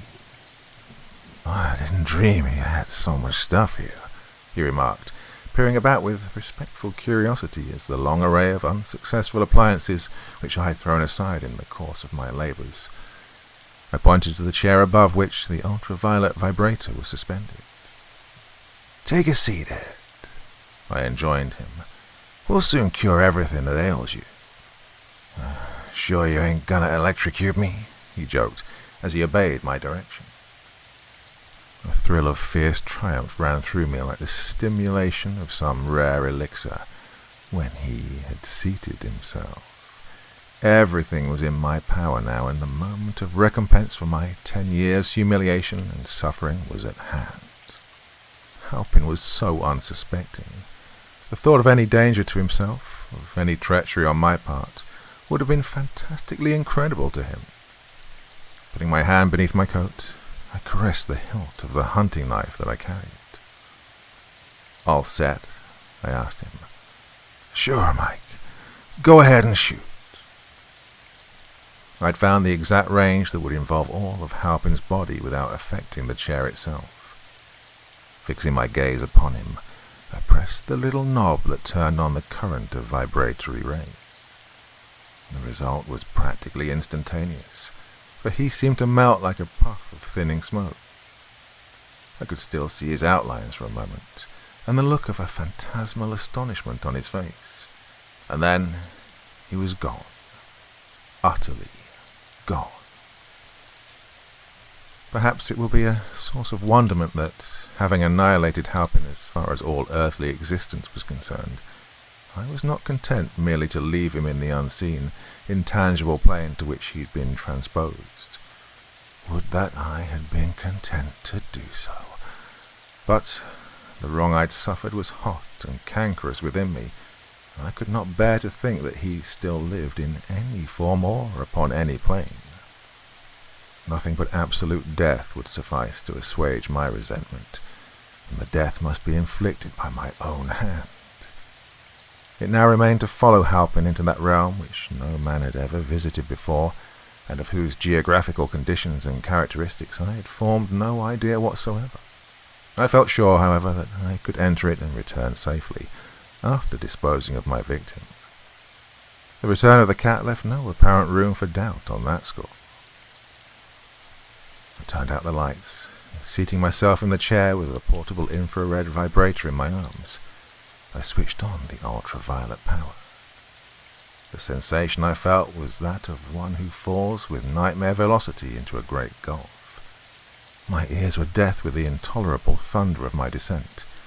A frightful sickness overcame me, and I was near to losing all consciousness for a moment, in the black vortex of roaring space and force that seemed to draw me in a deer wood through the ultimate pits. Then the speed of my fall was gradually retarded, and I came gently down to something that was solid beneath my feet. There was a dim glimmering of light that grew stronger as my eyes accustomed themselves to it, and by this light I saw Halpin standing a few feet away. Behind him were dark, amorphous rocks and the vague outlines of a desolate landscape of low mounds and primordial, treeless flats. Even though I'd hardly known what to expect, I was somewhat surprised by the character of the environment in which I found myself. At a guess, I would have said that the fourth dimension would be something more colorous and complex, and varied, a land of multified hues and many angled forms. However, in its drear and primitive desolation, the place was truly ideal for the commission of the act I had intended. Halpin came toward me in the doubtful light. There was a dazed and almost idiotic look on his face, and he stuttered a little as he tried to speak. "Oh, what happened?" he articulated at last. "Never mind what happened. It isn't a circumstance to what's going to happen now." I laid the portable vibrator aside on the ground as I spoke. The dazed look was still on Halpin's face when I drew the hunting knife and stabbed him through the body with one clean thrust. In that thrust, all the stifled hatred, all the cankering resentment of 10 insufferable years was finally vindicated. He fell in a twisted heap, twitched a little, and lay still. The blood oozed very slowly from his side and formed a puddle. I remember wondering at its slowness even then, for the oozing seemed to go on through hours and days. Somehow, as I stood there, I was obsessed by a feeling of utter unreality. No doubt the long strain I'd been under, the daily stress of indurate emotions and decade-deferred hopes, had left me unable to realize the final consummation of my desire when it came. The whole thing seemed no more than one of the homicidal daydreams in which I'd imagined myself stabbing Halpin to the heart and seeing his hateful body lie before. At length I decided that it was time to effect my return, for surely nothing could be gained by lingering any longer inside Halpin's corpse amid the unutterable dreariness of the fourth-dimensional landscape. I erected the vibrator in a position where its rays could be turned upon myself, and pressed the switch. I was aware of a sudden vertigo, and felt that I was about to begin another descent into fathomless vortical gulfs. But, though the vertigo persisted, nothing happened, and I found that I was still standing beside the corpse, in the same dismal milieu. Confoundment and growing consternation crept over me. Apparently, for some unknown reason, the vibrator would not work in the way I'd so confidently expected. Perhaps in these new surroundings there was some barrier to the full development of the infrared power. I do not know, but at any rate, there I was, in a truly singular and far from agreeable predicament. I do not know how long I fooled in a mounting frenzy with the mechanism of the vibrator, in the hope that something had temporarily gone wrong and could be remedied, if the difficulty were only found. However, all my tinkerings were of no avail. The machine was in perfect working order, but the required force was wanting. I tried the experiment of exposing small articles to the influence of the rays. A silver coin in a handkerchief dissolved and disappeared very slowly. I felt they must have regained the levels of mundane existence, but evidently the vibrational force was not strong enough to transport a human being. Finally, I gave it up and threw the vibrator to the ground. In the surge of a violent despair that came upon me, I felt the need of muscular action, of prolonged movement, and I started off at once to explore the weird realm in which I had involuntarily imprisoned myself. It was an unearthly land, a land such as might have existed before the creation of life. There were undulating blanks of desolation beneath the uniform grey of a heaven without moon or sun or stars or clouds, from which an uncertain and diffuse glimmering was cast upon the world beneath. There were no shadows, for the light seemed to emanate from all directions. The soil was a grey dust in places and a grey fixity of slime in others, and the mounds I've already mentioned were like the backs of prehistoric monsters heaving from the primal ooze. There were no signs of insect or animal life. There were no trees, no herbs, not even a blade of grass, a patch of moss or lichen, or a trace of algae. Many rocks were strewn chaotically through the desolation, and their forms were such as an idiotic demon might have devised in aping the handiwork of God. The light was so dim that all things were lost at a little distance, and I could not tell whether the horizon was near or far. It seems to me that I must have wandered on for several hours, maintaining as direct a course of progression as I could. I had a compass, a thing that I always carry with me, but it refused to function. I was driven to conclude that there were no magnetic poles in this new world. Suddenly, as I rounded a pile of the vast amorphous boulders, I came to a human body that lay huddled on the ground, and say, incredulously, that it was Halpin. The blood still oozed from the fabric of his coat, and the pool it had formed was no larger than when I'd begun my journey. I felt sure that I had not wandered in a circle, as people are said to do amid unfamiliar surroundings. How, then, could I have returned to the scene of my crime? The problem nearly drove me mad as I pondered it, and I set off with frantic vigour in an opposite direction from the one I'd first taken. For all intents and purposes, the scene which I now passed was identical with the one that lay on the other side of Halpin's course. It was hard to believe that the low mounds, the drear levels of dust and ooze, and the monstrous boulders were not the same as those among which I had made my former way. As I went, I took out my watch with the idea of timing my progress, but the hands had stopped at the very moment when I had taken my plunge into the unknown space from the laboratory, and though I wound it carefully, it refused to run. After walking an enormous distance, during which, to my surprise, I felt no fatigue whatever, I came once more to the body I had sought to leave. I think that I went really mad then, for a little while. Now, after a duration of time, or eternity which I have no means of computing, I am writing this penciled account on the leaves of my notebook. I am writing it beside the corpse of Edgar Halpin, from which I have been unable to flee. For a score of excursions into the dim realms on all sides have ended by bringing me back to it after a certain interval. The corpse is still fresh, and the blood has not dried. Apparently, the thing we know as time is well-nigh non-existent in this world, or at any rate is seriously disordered in its action, and most of the normal concomitants of time are likewise absent. and space itself has the property of returning always to the same point. The voluntary movements I perform might be considered as a sort of time sequence, but in regard to involuntary things, there is little or no time movement. I experience neither physical weariness or hunger, but the horror of my situation is not to be conveyed in human language, and hell itself can hardly have devised a name for it. When I have finished writing this narration, I shall precipitate the notebook into the levels of mundane life by means of the infrared vibrator. Some obscure need of confessing my crime and telling my predicament to others has led me to an act which I should never have believed myself capable, for I am the most uncommunicative of men by nature. Apart from satisfying this need, the composition of my narrative is something to do. It's a temporary reprieve from the desperate madness that will surge upon me soon, and the grey, eternal horror of the limbo to which I have doomed myself beside the undecaying body of my victim.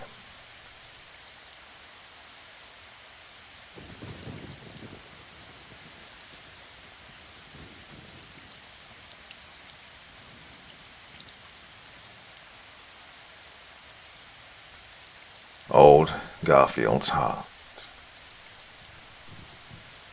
I was sitting on the porch when my grandfather hobbled out and sank down on his favourite chair with the cushioned seat, and began to stuff tobacco in his old corncob pipe. "I thought you'd been going to the dance," he said. "I'm waiting for Doc Blaine," I answered. "I'm going over to old man Garfield's with him." My grandfather sucked at his pipe a while before he spoke again. "Old Jim Purdy bad all?" "Doc says he has a chance." "Who's taking care of him?" "Joe Braxton, against Garfield's wishes, but somebody had to stay with him." My grandfather sucked his pipe noisily and watched the heat lightning playing away off up in the hills. And he said, "You think old Jim's the biggest liar in this county, don't you?" "He tells some pretty tall tales," I admitted. "Some of the things he claimed he took part in must have happened before he was born."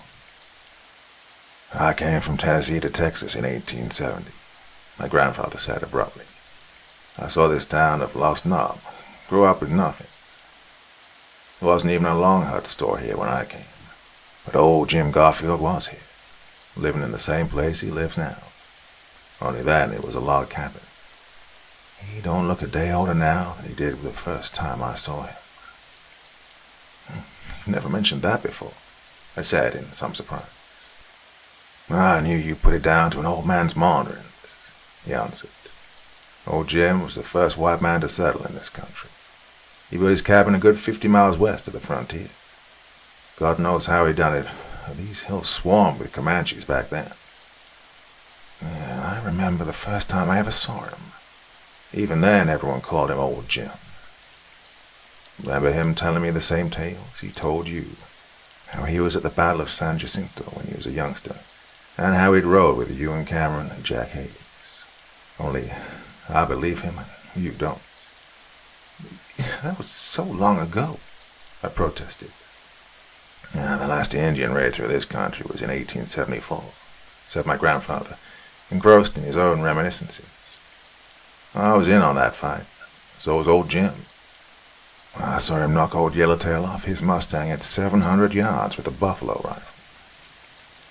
But before that I was with him in a fight up near the head of Locust Creek. A band of Comanches came down Mesquite, looting and burning, rode through the hills and started back up Locust Creek, and a scout of us were hot on their heels. We ran onto them just at sundown in Mesquite Flat.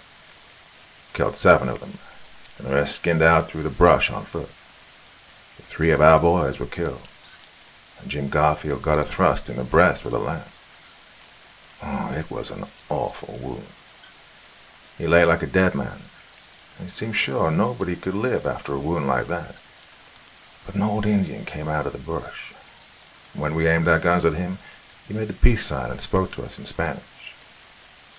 Don't know why the boys didn't shoot him in his tracks, because our blood was heated with the fighting and killing, but, well, something about him made us hold our fire. He said he wasn't a Comanche, but was an old friend of Garfield's and wanted to help him. He asked us to carry Jim into a clump of mesquite and leave him alone with him, and to this day, I don't know why we did, but we did. Oh, that was an awful time. The wounded moaning and calling for water. The staring corpses strewn about the camp, night coming on, and nowhere knowing that the Indians wouldn't return when dark fell. We made camp right there, because the horses were fagged out, and we watched all night, but the Comanches didn't come back. I don't know what went on out in the mesquite where Jim Garfield's body lay, because I never saw that strange Indian again. But during the night I kept hearing a weird moaning that wasn't made by a dying man, and an owl hooted from midnight till dawn. When at sunrise, Jim Garfield came walking out of the mesquite, pale and haggard but alive, and already the wound in his breast had closed and begun to heal. And since then he's never mentioned that wound, nor that fight, nor the strange Indian who came and went so mysteriously. He hasn't aged a bit. He looks now just like he did then, a man of about 50. In the silence that followed, a car began to purr down the road, and twin shafts of light cut through the dust. "That's Doc Blaine," I said. "When I come back, I'll tell you how Garfield is." Doc Blaine was prompt with his predictions as we drove the 3 miles of post-oak-covered hills that lay between Lost Knob and the Garfield farm. "Well, I'll be surprised to see him alive," he said. "Oh, smashed up like he is. A man his age ought to have more sense than to try and break a young horse." "He doesn't look so old," I remarked. "Well, I'll be 50 my next birthday," answered Doc Blaine. "I've known him all my life, and he must have been at least 50 the first time I ever saw him. His looks are deceiving." Old Garfield's dwelling place was reminiscent of the past. The boards of the low squat house had never known paint. Orchard fence and corrals were built of rails. Old Jim lay on his rude bed, tended crudely but efficiently by the man Doc Blaine had hired over the old man's protests. As I looked at him, I was impressed anew by his evident vitality. His frame was stooped but unwithered, his limbs rounded out with springy muscles. In his corded neck and in his face, drawn though it was with suffering, was apparent an innate virility. His eyes, though partly glazed with pain, burned with the same unquenchable element. "He's been raving," said Joe Braxton stolidly. "First white man in this country," muttered old Jim, becoming intelligible. "Hills no white man ever set foot in before. Getting too old. Have to settle down. Can't move on like I used to. Settle down here. Good country before it filled up with cowmen and squatters. I wish you and Cameron could see this country. Why the Mexicans shot him, damn them." Doc Blaine shook his head. "He's all smashed up inside. He won't live till daylight." And Garfield unexpectedly lifted his head and looked at us with clear eyes. "Wrong, Doc," he wheezed, his breath whistling with pain. "Oh, I'll live. What's broken bones and twisted guts? Nothing. It's the heart that counts. As long as the heart keeps pumping, a man can't die. My heart's sound. Listen to it. Feel it." He groped painfully for Doc Blaine's wrist, dragged his hand to his bosom and held it there, staring up into the doctor's face with avid intensity. "Regular dynamo, ain't it?" he gasped. "Stronger than a gasoline engine." Blaine beckoned me. "Lay your hand here," he said, placing my hand on the old man's bare breast. "He does have a remarkable heart action." I noted, in the light of the coal oil lamp, a great livid scar in the gaunt arching breast.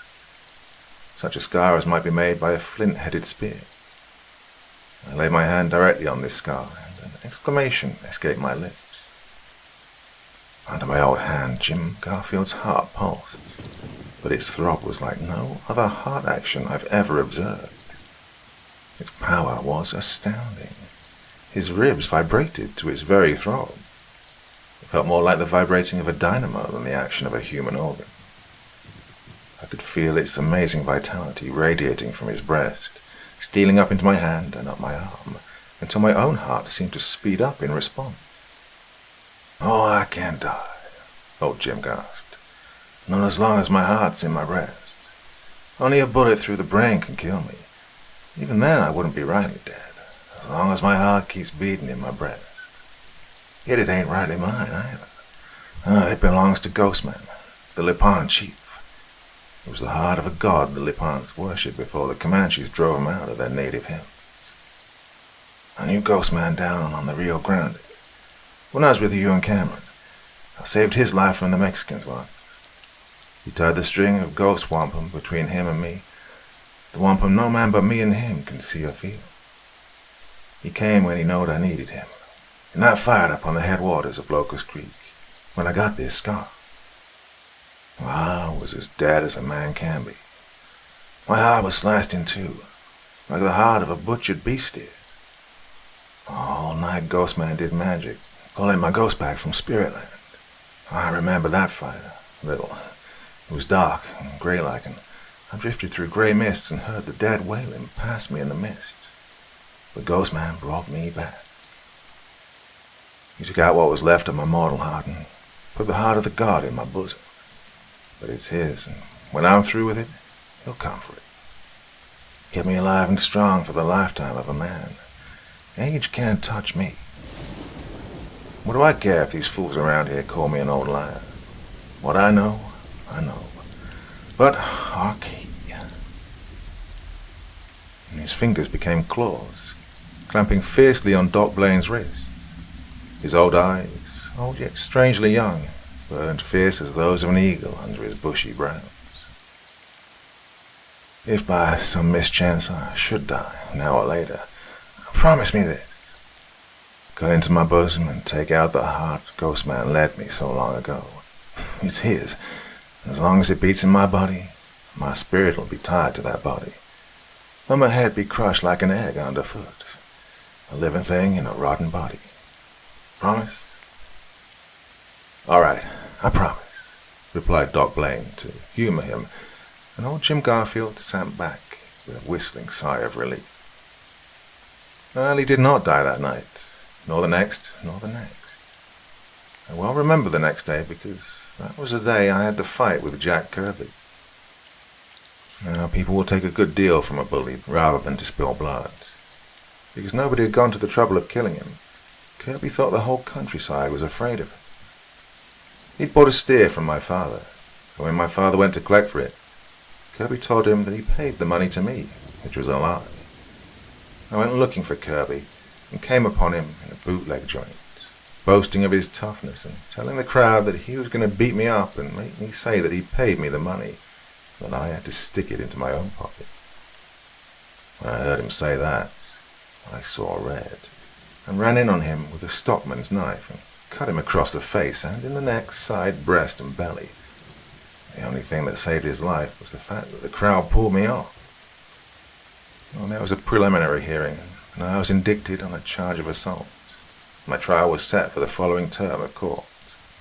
Now, Kirby was as tough-fibered as a post-oak country bully ought to be, and he recovered, swearing vengeance, for he was vain of his looks, though God knows why, and I had permanently impaired them. While Jack Kirby was recovering, old man Garfield recovered too, to the amazement of everybody, especially Doc Blaine. I well remember the night Doc Blaine took me again out to old Jim Garfield's farm. I was in Shifty Corlin's joint, trying to drink enough of the slop he called beer to get a kick out of it, when Doc Blaine came in and persuaded me to go with him. As we drove along the winding old road in Doc's car, I asked, "Why are you so insistent I go with you on this particular night? This isn't a professional call, is it?" "No," he said. "You couldn't kill old Jim with a post-oak maul. He's completely recovered from injuries that ought to have killed an ox. To tell you the truth, Jack Kirby is in Lost Knob, swearing he'll shoot you on sight." "Well, for God's sake," I exclaimed angrily. "Now everybody'll think I left town because I was afraid of him. Turn around and take me back, damn it." "Be reasonable," said Doc. "Everybody knows you're not afraid of Kirby. Nobody's afraid of him now. His bluff's broken. That's why he's so wild against you. But you can't afford to have any more trouble with him now. The trial's only a short time off. I laughed and said, well, if he's looking for me hard enough, you can find me as easily at old Garfield's as in town, because Shifty called and heard you say where you were going. Shifty's hated me ever since I skinned him in that horse swap last fall. Yeah, he'll tell Kirby where I went. Never thought of that, said Doc Blaine, worried. Forget it, I advised. Kirby hasn't got guts enough to do anything but blow. But I was mistaken. Puncture a bully's vanity, and you touch his one vital spot. Now, old Jim had not gone to bed when we got there. He was sitting in the room opening onto his sagging porch, the room which was at once living room and bedroom, smoking his old cob pipe and trying to read a newspaper by the light of his coal oil lamp. All the windows and doors were wide open for the coolness, and the insects which swarmed in and fluttered around the lamp didn't seem to bother him. We sat down and discussed the weather, which isn't so insane as one might suppose in a country where men's livelihood depends on sun and rain, and is at the mercy of wind and drought. The talk drifted into other kindred channels, and after some time, Doc Blaine bluntly spoke of something that hung in his mind. "Jim," he said, "that night I thought you were dying. You babbled a lot of stuff about your heart, and an Indian who lent you his. How much of that was delirium?" "None, Doc," said Garfield, pulling at his pipe. "It was gospel truth. Ghostman, the Lipan priest of the gods of night, replaced my dead, torn heart with one from something he worshipped. I ain't sure myself just what something is. Well, something from way back, a long way off, he said. But being a god, he can do without his heart for a while. But when I die, if I ever get my head smashed so my consciousness is destroyed, the heart must be given back to Ghostman." "You mean you were in earnest about cutting out your heart?" demanded Doc Blaine. "Oh, it has to be," answered old Garfield. "A living thing and a dead thing is opposed to nature. That's what Ghostman said." Who the devil was Ghostman? Well, I told you, a witch doctor of the Lipans who dwelled in this country before the Comanches came down from the State Plains and drove them south across the Rio Grande. I was a friend to him. I reckon a Ghostman is the only one left alive. Alive? Now? I don't know, confessed old Jim. I don't know whether he's alive or dead. I don't know whether he was alive when he came to me after the fight on Locust Creek, or even if he was alive when I knowed him in the southern country. Alive as we understand life, I mean. God, what balderdash is this? Demanded Doc Blaine uneasily, and I felt a slight stirring in my hair. Outside was stillness and the stars, and the black shadows of the post oak woods. The lamp cast old Garfield's shadow grotesquely on the wall, so it didn't at all resemble that of a human, and his words were strange as words heard in a nightmare. "I know what you wouldn't understand," said old Jim. "I don't understand myself, and I ain't got the words to explain them things I feel and know without understanding. The Lapans were kin to the Apaches, and the Apaches learned curious things from the Pueblos. Ghostman was, that's all I can say. Alive or dead, I don't know, but he was. What's more, he is." "Oh, is it you or me that's crazy?" asked Doc Blaine. "Well," said old Jim, "I'll tell you this much. Ghostman knew Coronado." "Crazy as a loon," murmured Doc Blaine. Then he lifted his head. "What's that?" "Horse turning in from the road," I said. "Sounds like it stopped." I stepped to the door, like a fool, and stood etched in the light behind me. I got a glimpse of a shadowy bulk I knew to be a man on a horse. Then Doc Blaine yelled, "Look out!" and threw himself against me, knocking us both sprawling. At the same instant I heard the smashing report of a rifle, and old Garfield grunted and fell heavily. "Jack Kirby!" screamed Doc Blaine. "He's killed him!" I scrambled up, hearing the clatter of retreating hooves. snatched old Jim's shotgun from the wall, rushed recklessly out onto the sagging porch, and let go both barrels at the fleeing shape, dim in the starlight. The charge was too light to kill at that range, but the birdshot stung the horse and maddened him. He swerved, crashed headlong through a rail fence, and charged across the orchard, and a peach tree limb knocked his rider out of the saddle. He never moved after he hit the ground. I ran up there and looked down at him. It was Jack Kirby right enough, and his neck was broken like a rotten branch. I let him lie and ran back to the house. Doc Blaine had stretched old Garfield out on a bench he'd dragged in from the porch. Doc's face was whiter than I'd ever seen it. Old Jim was a ghastly sight. He'd been shot with an old-fashioned .45-70, and at that range the heavy ball had literally torn off the top of his head. His features were masked with blood and brains. He'd been directly behind me, poor old devil, and he'd stopped the slug meant for me. Doc Blaine was trembling, although he was anything but a stranger to such sights. "Would you pronounce him dead?" he asked. "That's for you to say," I answered. "But even a fool could tell that he is dead."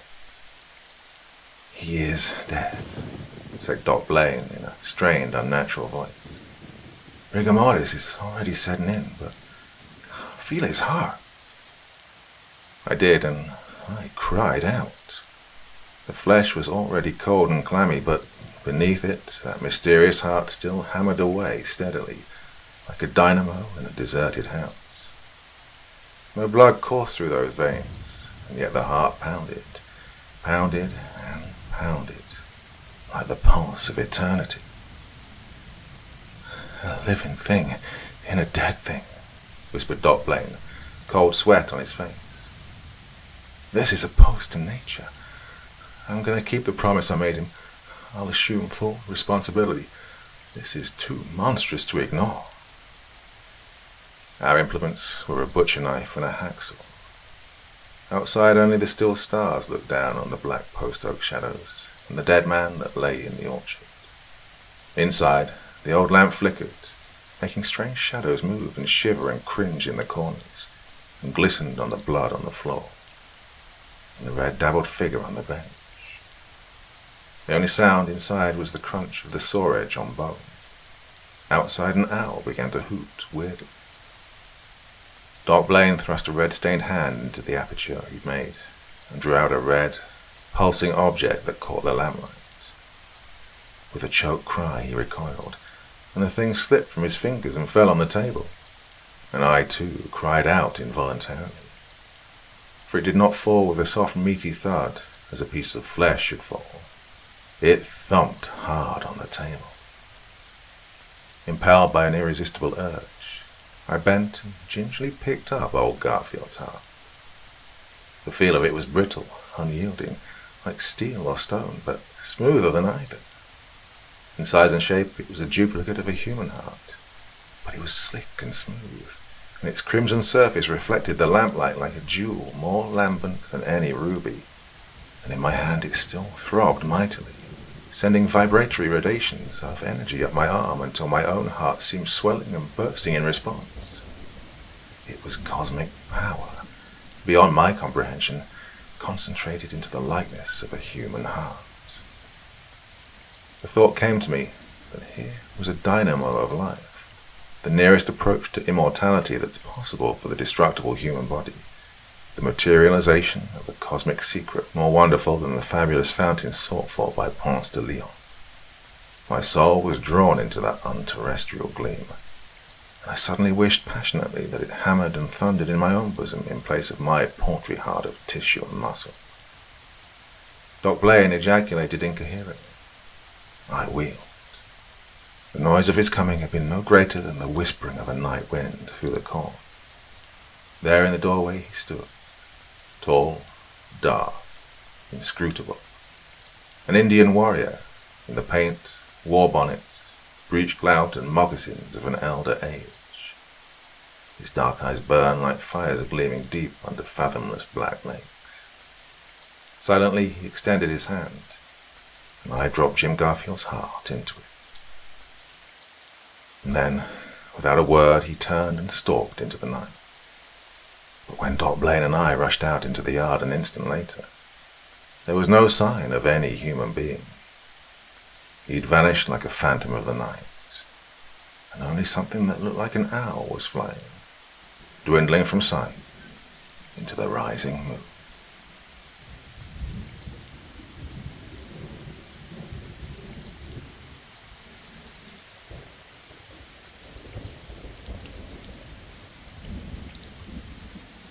The abominations of Yondo.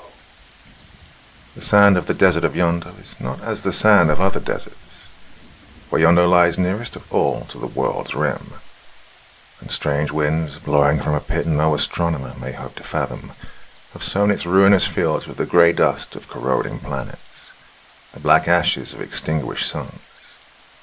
The dark, orb-like mountains which rise from its wrinkled and pitted plain are not all its own, the sum of fallen asteroids half buried in that abysmal sand. Things have crept in from nether space, whose incursion is forbid by the gods of all proper and well-ordered lands, but there are no such gods in Yondo, where live the hoary genii of stars abolished and decrepit demons left homeless by the destruction of antiquated hells. It was noon of a vernal day when I came forth from that interminable cactus forest in which the inquisitors of Ong had left me, and saw at my feet the grey beginnings of Yondo. I repeat, it was noon on a vernal day, but in that fantastic wood I had found no token or memory of a spring, and the swollen, fulvous, dying and half-rotten growths through which I had pushed my way were like no other cacti, but rather bore shapes of abomination scarcely to be described.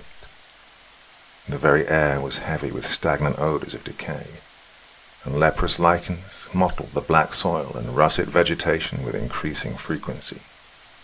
Pale green vipers lifted their heads from prostrate cactus bowls, and watched me with eyes of bright ochre that had no lids or pupils.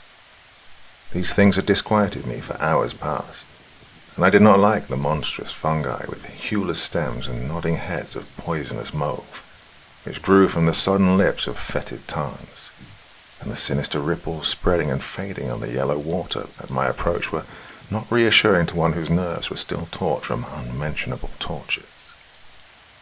Then, when even the blotched and sickly cacti became more sparse and stunted, and rills of ash and sand crept in among them, I began to suspect how great was the hatred my heresy had aroused in the priests of Ong, and to guess the ultimate malignancy of their vengeance. I will not detail the indiscretions which had led me, a careless stranger from far-off lands, into the power of those dreadful magicians and mysteriacs who serve the lion-headed On. These indiscretions and the particulars of my arrest are painful to remember, and least of all do I like to remember the racks of dragon guts strewn with powdered adamant, on which men have stretched naked, or that unlit room with 6-inch windows near the sill, where bloated corpse worms crawled in by the hundreds from a neighbouring catacomb.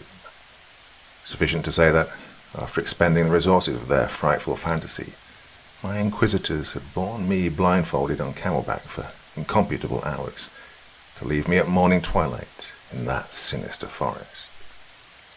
I was free, they told me, to go whither I would, and in token of the clemency of Ong, they gave me a loaf of coarse bread and a leathern bottle of rank water by way of provision.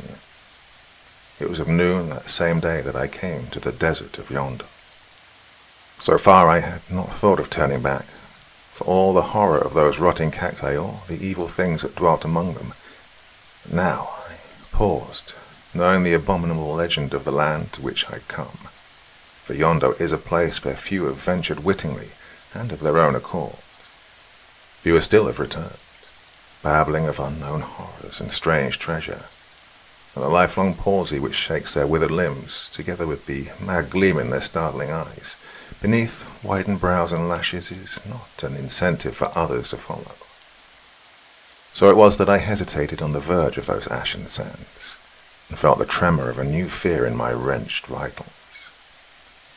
It was dreadful to go on, and dreadful to go back, for I felt sure that the priests had made provision against the latter contingency. So after a little while, I went forward, singing at each step in loathly softness, and followed by certain long-legged insects that I had met among the cacti. These insects were the colour of a week-old corpse, and were as large as tarantulas. But when I turned and trod upon the foremost, a mephitic stench arose that was more nauseous even than their colour. So, for the nonce, I ignored them as much as possible. Indeed, such things were minor horrors in my predicament. Before me, under a huge sun of sickly scarlet, yonder reached interminable as the land of a hashish stream against the black heavens. Far off, on the utmost rim, were those orb-like mountains of which I had been told. But in between were awful blanks of grey desolation, and low, treeless hills like the backs of half-buried monsters. Struggling on, I saw great pits where meteors had sunk from sight, and diverse coloured jewels that I could not name glared or glistened from the dust. There were fallen cypresses that rotted by crumbling mausoleums, on whose lichen-blotted marble fat chameleons crept with royal pearls in their mouths. Hidden by the low ridges were cities of which no stela remained unbroken, immense and immemorial cities lapsing shard by shard, atom by atom, to feed infinities of desolation. I dragged my torture-weakened limbs over vast rubbish heaps that had once been mighty temples, and fallen gods frowned in rotting passamite, or leered in riven porphyry at my feet. Over all was an evil silence, broken only by the satanic laughter of hyenas and the rustling of adders in thickets of dead thorn or antique gardens given to the perishing nettle and fumitory. Topping one of the many mound-like ridges, I saw the waters of a weird lake, unfathomably dark and green as malachite, and set with bars of refulgent salt. These waters lay far beneath me in a cup-like hollow, but almost at my feet on the wave-worn slopes were heaps of that ancient salt, and I knew that the lake was only the bitter and ebbing dregs of some former sea. Climbing down, I came to the dark waters, and began to lave my hands, but there was a sharp and corrosive sting in that immemorial brine, and I desisted quickly, preferring the desert dust that had wrapped me about like a slow shroud. Here, I decided to rest for a while, and hunger forced me to consume part of the meagre and mocking fare with which I had been provided by the priests. It was my intention to push on if my strength would allow, and reach the lands that lie to the north of yonder. Now, these lands are desolate indeed, but their desolation is of a more usual than that of yonder, and certain tribes of nomads have been known to visit them occasionally. If fortune favoured me, I might fall in with one of these tribes. Well, the scant fare revived me, and for the first time in weeks of which I had lost all reckoning, I heard the whisper of a faint hope. Corpse-coloured insects had long since ceased to follow me, and so far, despite the eeriness of the sepulchral silence and the mounded dust of timeless ruin, I had met nothing half so horrible as those insects. I began to think that the terrors of yonder were somewhat exaggerated. It was then that I heard a diabolic chuckle on the hillside above me. The sound began with a sharp abruptness that startled me beyond all reason, and continued endlessly, never varying its single note, like the mirth of an idiotic demon. I turned and saw the mouth of a dark cave, fanged with green stalactites, which I had not perceived before. The sound appeared to come from within this cave. With a fearful intentness, I stared at the black opening. The chuckle grew louder, but for a while I could see nothing. At last I caught a whitish glimmer in the darkness. Then, with all the rapidity of nightmare, a monstrous thing emerged. It had a pale, hairless, egg-shaped body, large as that of a gravid she-goat. And this body was mounted on 9 long, wavering legs with many flanges, like the legs of some enormous spider. The creature ran past me to the water's edge, and I saw that there were no eyes in its oddly sloping face, but 2 knife-like ears rose high above its head, and a thin, wrinkled snout hung down across its mouth, whose flabby lips, parted in that eternal chuckle, revealed rows of bat's teeth. It drank acidly of the bitter lake. Then, With thirst satisfied, it turned and seemed to sense my presence, for the wrinkled snout rose and pointed toward me, sniffing audibly. Whether the creature would have fled, or whether it meant to attack me, I do not know, for I could bear the sight no longer, but ran with trembling limbs amid the massive boulders and great bars of salt along the lake shore. Utterly breathless, I stopped at last, and saw that I was not pursued. I sat down, still trembling, in the shadow of a boulder.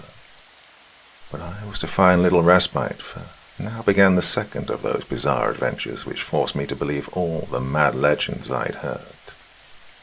More startling even than that diabolic chuckle was a scream that rose at my very elbow from the salt-compounded sand. The scream of a woman possessed by some atrocious agony, or helpless in the grip of devil. Turning, I beheld a veritable Venus, naked in a white perfection that could fear no scrutiny, but immersed to her navel in the sand. Her terror-widened eyes implored me, and her lotus hands reached out with beseeching gesture. I sprang to her side and touched a marble statue whose carved lips were drooped in some enigmatic dream of dead cycles, and whose hands were buried with the lost loveliness of hips and thighs. Again I fled, shaken with a new fear, and again I heard the scream of a woman's agony. But this time I did not turn to see the imploring eyes and hands. Up the long slope to the north of that accursed lake, stumbling over boulders of basanite and ledges that were sharp with verdigris-covered metals, floundering in pits of salt, on terraces wrought by the receding tide in ancient eons, I fled as a man flies from dream to baleful dream of some cocodemonical night. But whilst there was a cold whisper in my ear, which did not come from the wind of my flight. And looking back, as I reached one of the upper terraces, I perceived a singular shadow that ran pace by pace with my own. This shadow was not the shadow of man or ape nor any beast. Now, the head was too grotesquely elongated, the squat body too gibbous, and I was unable to determine whether the shadow possessed 5 legs or whether what appeared to be the 5th was merely a tail. Terror lent me new strength, and I'd reached the hilltop when I dared to look back again. But still the fantastic shadow kept pace by pace with mine, and now I caught a curious and utterly sickening odour, as foul as the odour of bats who've hung in a charnel house amid the mould of corruption. I ran for leagues, while the red sun slanted above the asteroidal mountains to the west, and the weird shadow lengthened with mine, but always kept at the same distance behind me. An hour before sunset I came to a small circle of pillars that rose miraculously unbroken amid ruins that were like a vast pile of potsherds. As I passed among these pillars, I heard a whimper, like the whimper of some fierce animal, between rage and fear, and saw that the shadow had not followed me within the circle. I stopped and waited, conjecturing at once that I'd found a sanctuary my unwelcome familiar would not dare to enter, and in this the action of the shadow confirmed me. The thing hesitated, then ran about the circle of columns, pausing often between them, and whimpering all the while, at last went away and disappeared in the desert toward the setting sun. For a full half-hour I did not dare to move. Then the imminence of night, with all its probabilities of fresh terror, urged me to push on as far as I could to the north. For I was now in the very heart of yonder where demons or phantoms might dwell, who would not respect the sanctuary of the unbroken columns. Now, as I toiled on, the sunlight altered strangely, for the red orb nearing the mounded horizon sank and smouldered in a belt of miasmal haze, where floating dust from all the shattered fanes and necropoli of yonder was mixed with evil vapours coiling skyward from the black, enormous gulfs lying beyond the utmost rim of the world. In that light, the entire waste, the rounded mountains, the serpentine hills, the lost cities were all drenched with phantasmal and darkening scarlet.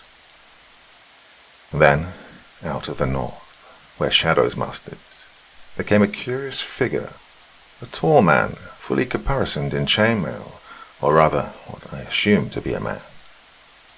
As the figure approached me, clanking dismally at each step on the shrouded ground.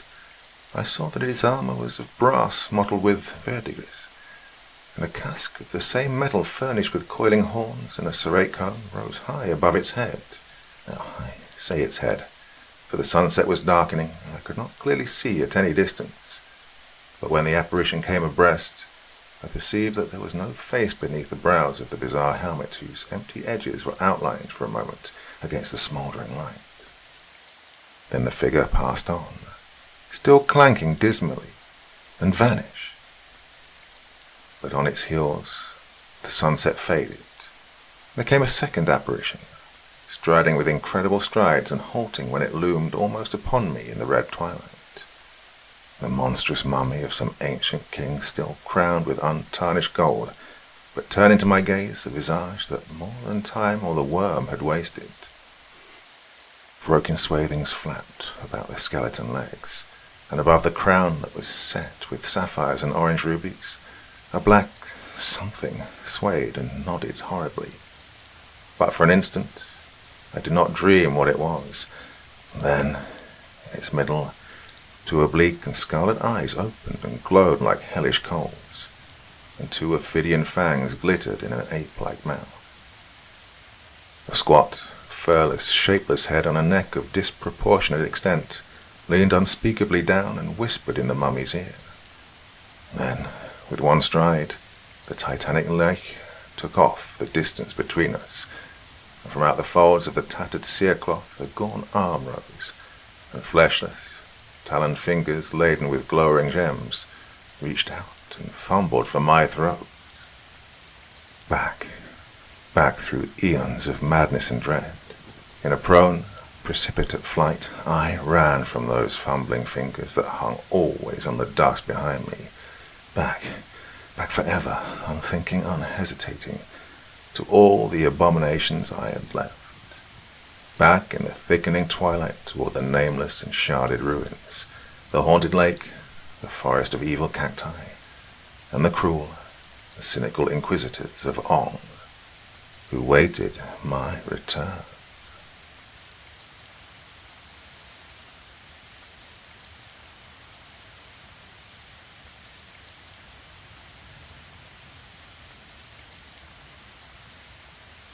I've seldom been able to resist the allurement of a bookstore, particularly one that's well supplied with rare and exotic items.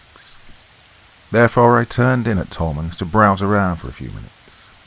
I'd come to San Francisco for one of my brief biannual visits and had started early that idle forenoon to an appointment with Cyprian Cincoll, a sculptor, a second or third cousin of mine, whom I'd not seen for several years. The studio was only a block from Tolman's, and there seemed to be no especial object in reaching it ahead of time.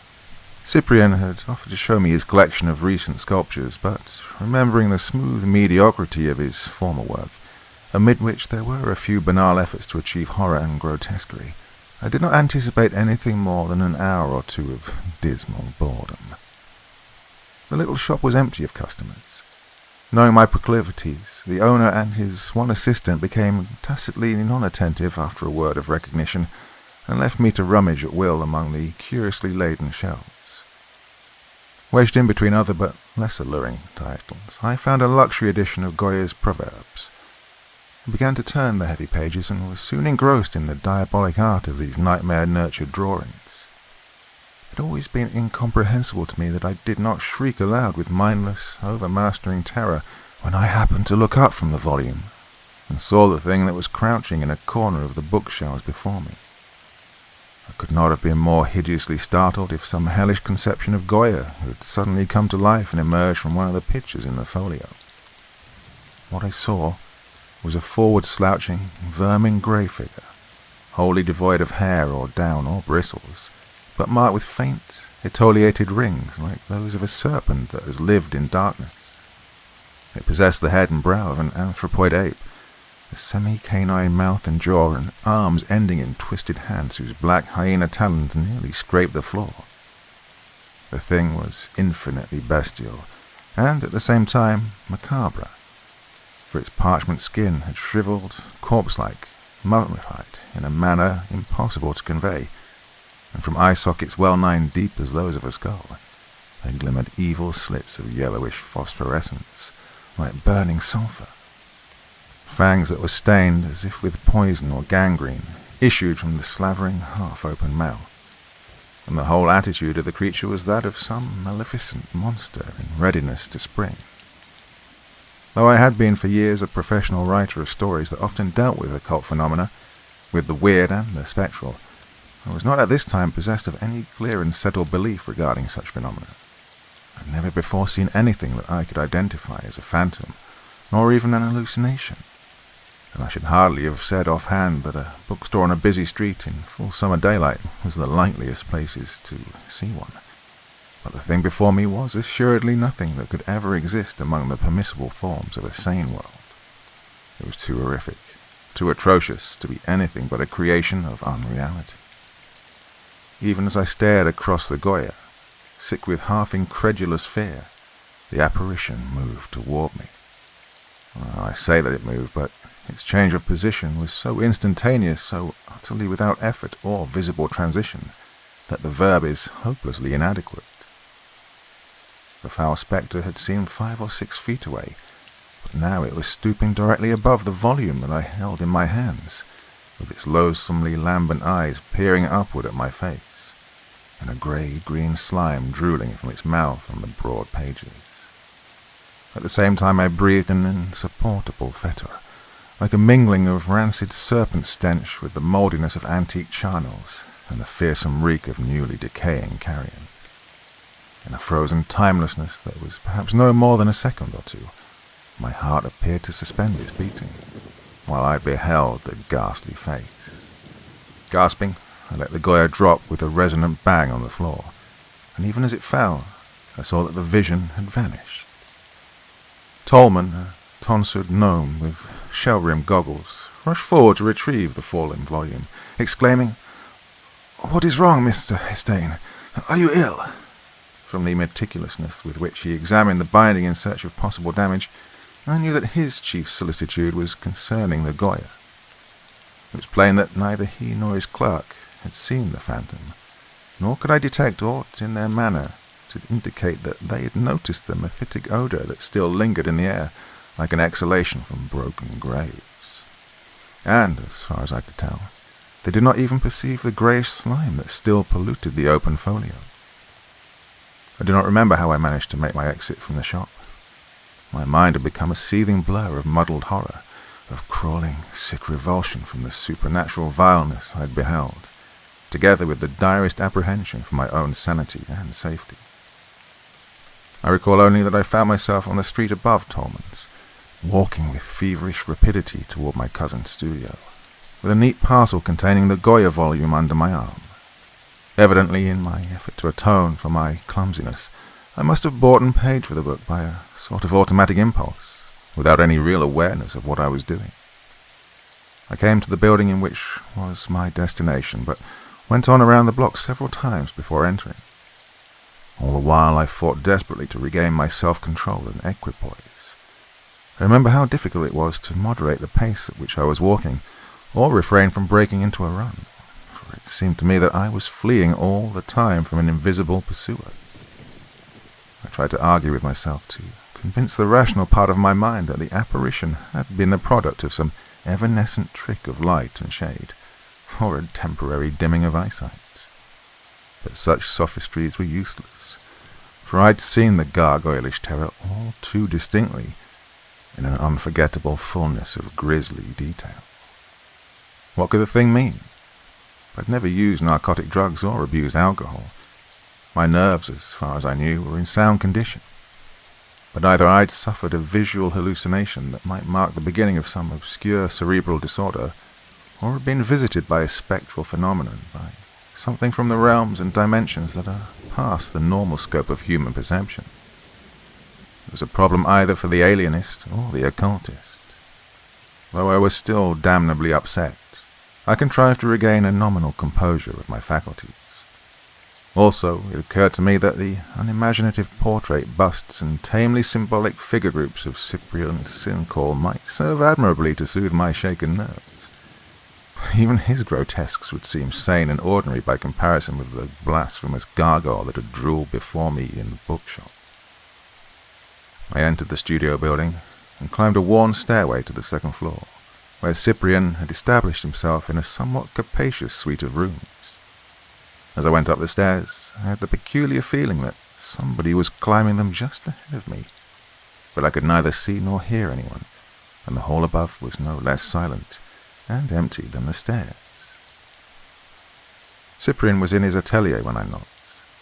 After an interval which seemed unduly long, I heard him call out, telling me to enter. I found him wiping his hands on an old cloth, and surmised that he'd been modelling.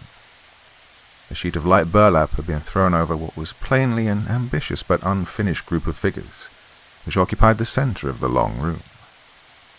All around were other sculptures in clay, bronze, marble, and even the terracotta and steatite which he sometimes employed for his less conventional conceptions. At one end of the room there stood a heavy Chinese screen. At a single glance I realized that a great change had occurred, both in Cyprian Sincoll and his work. I remembered him as an amiable, somewhat flabby-looking youth, always dapperly dressed with no trace of the dreamer or visionary. It was hard to recognize him now, for he had become lean, harsh, vehement, with an air of pride and penetration that was almost Luciferian.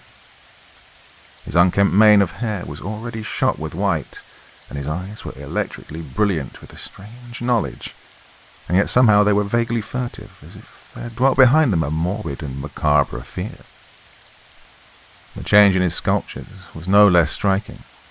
The respectable tameness and polished mediocrity were gone, and in their place, incredibly, was something little short of genius. More unbelievable still, in view of the laboriously ordinary grotesques of his earlier phase, was the trend that his art had now taken. All around me were frenetic, murderous demons, satyrs mad with nympholepsy, ghouls that seemed to sniff the odours of the charnel, lamias voluptuously coiled about their victims, and less nameable things that belonged to the outland realms of evil myth and malign superstition. Sin, horror, blasphemy, diablerie, the lust and malice of pandemonium, all had been caught with impeccable art. The potent nightmarishness of these creations was not calculated to reassure my trembling nerves, and all at once I felt an imperative desire to escape from the studio, to flee from the baleful throng of frozen cacodemons and chiseled chimeras. My expression must have betrayed my feelings to some extent. "Pretty strong work, aren't they?" said Cyprian in a loud, vibrant voice with a note of harsh pride and triumph. "I can see that you're surprised. You didn't look for anything of the sort, I dare say." "No, candidly I didn't," I admitted. "Good Lord, man, you will become the Michelangelo of diabolism if you go on at this rate. Where on earth do you get such stuff?" "Yes, I've gone pretty far," said Cyprian, seeming to disregard my question. "Further even than you think, probably. If you could know what I know, could see what I have seen, you might make something really worthwhile out of your weird fiction, Philip. You are very clever and imaginative, of course, but you've never had any experience." Well, I was startled and puzzled. "Experience? What do you mean?" "Precisely that. You try to depict the occult and the supernatural without even the most rudimentary first-hand knowledge of them. I tried to do something of the same sort in sculpture years ago, without knowledge, and doubtless you recall the mediocre mess that I made of it, but I've learned a thing or two since then." "Sounds as if you made the traditional bond with the devil, or something of the sort," I observed with a feeble and perfunctory levity. Cyprian's eyes narrowed slightly, with a strange, secret look. "I know what I know. Never mind how or what. The world in which we live isn't the only world, and some of the others lie closer at hand than you think. The boundaries of the seen and the unseen are sometimes interchangeable." Recalling the malevolent phantom, I felt a peculiar disquietude as I listened to his words. An hour before, his statement would have impressed me as mere theorizing, but now it assumed an ominous and terrifying significance. What makes you think I have no experience of the occult? I asked. Well, your stories hardly show anything of the kind. Anything factual or personal. They are all palpably made up. When you've argued with a ghost, or watched the ghouls at mealtime, or fought with an incubus, or suckled a vampire, you may achieve some genuine characterization and color along such lines. Well, for reasons that should be fairly obvious, I had not intended to tell anyone of the unbelievable thing at Tolman's. Now, with a singular mixture of emotions, of compulsive, eerie terrors, and desire to refute the animadversions of Cyprian, I found myself describing the phantom. He listened with an inexpressive look, as if his thoughts were occupied with other matters than my story. Then, when I'd finished, "You're becoming more psychic than I imagined." Was your apparition anything like one of these? With the last words, he lifted the sheet of burlap from the muffled group of figures beside which he'd been standing. I cried out involuntarily with the shock of that appalling revelation, and almost tottered as I stepped back. Before me, in a monstrous semicircle, were 7 creatures who might all have been modelled from the gargoyle that had confronted me across the folio of Goya drawings. Even in several that were still amorphous and incomplete, Cyprian had conveyed with a damnable art the peculiar mingling of primal bestiality and mortuary putrescence that had signalled the phantom. The 7 monsters had closed in on a cowering, naked girl, and were all clutching foully toward her with their hyena claws. The stark, frantic, insane terror on the face of the girl, and the slavering hunger of her assailants, were alike unbearable. The group was a masterpiece, in its consummate power of technique, but a masterpiece that inspired loathing rather than admiration. And following my recent experience, the sight of it affected me with indescribable alarm. It seemed to me that I'd gone astray from the normal, familiar world into a land of detestable mystery, of prodigious and unnatural menace. Held by an abhorrent fascination, it was hard for me to wrench my eyes away from the figure-piece. At last, I turned from it to Cyprian himself. He was regarding me with a cryptic air, beneath which I suspected a covert gloating. "How do you like my little pets?" he inquired. "I'm going to call the composition The Hunters from Beyond." Before I could answer, a woman suddenly appeared from behind the Chinese screen. I saw that she was the model for the girl in the unfinished group. Evidently she'd been dressing, and she was now ready to leave, for she wore a tailored suit and a smart toque. She was beautiful, in a dark, semi-Latin fashion, but her mouth was sullen and reluctant, and her wide liquid eyes were wells of strange terror as she gazed at Cyprian, myself, and the uncovered statue piece. Cyprian did not introduce me. He and the girl talked together in low tones for a minute or two, and I was unable to overhear more than half of what they said. I gathered, however, that an appointment was being made for the next sitting. There was a pleading, frightened tone in the girl's voice, together with an almost maternal concern, and Cyprian seemed to be arguing with her, or trying to reassure her about something. At last she went out, with a clear, supplicative glance at me, a glance whose meaning I could only surmise, and could not wholly fathom. "That was Marta," said Cyprian. "She's half Irish, half Italian. Good model, but my new sculptures seem to be making her a little nervous." He laughed abruptly with a mirthless, jarring note that was like the cachinnation of a sorcerer. "Oh, in God's name, what are you trying to do here?" I burst out. "What does it all mean? Do such abominations really exist on Earth or in any hell?" He laughed once again, with an evil subtlety, and became evasive all at once. "Anything may exist in a boundless universe with multiple dimensions. Anything may be real or unreal. Who knows? It's not for me to say. Figure it out for yourself if you can. There's a vast field for speculation, and perhaps more than speculation." With this, he began immediately to talk of other topics. Baffled, mystified, with a sorely troubled mind and nerves that were more unstrung than ever by the black enigma of it all, I ceased to question him. Simultaneously, my desire to leave the studio became almost overwhelming, a mindless whirlwind panic that prompted me to run pell-mell from the room and down the stairs into the wholesome normality of the common 20th century streets. It seemed to me that the rays which fell through the skylights were not those of the sun, but of some darker orb, that the room was touched with unclean webs of shadow where shadow should not have been, that the stone satans, the bronze lamias, the terracotta satyrs, and the clay gargoyles had somehow increased in number, and might spring to malignant life at any instant.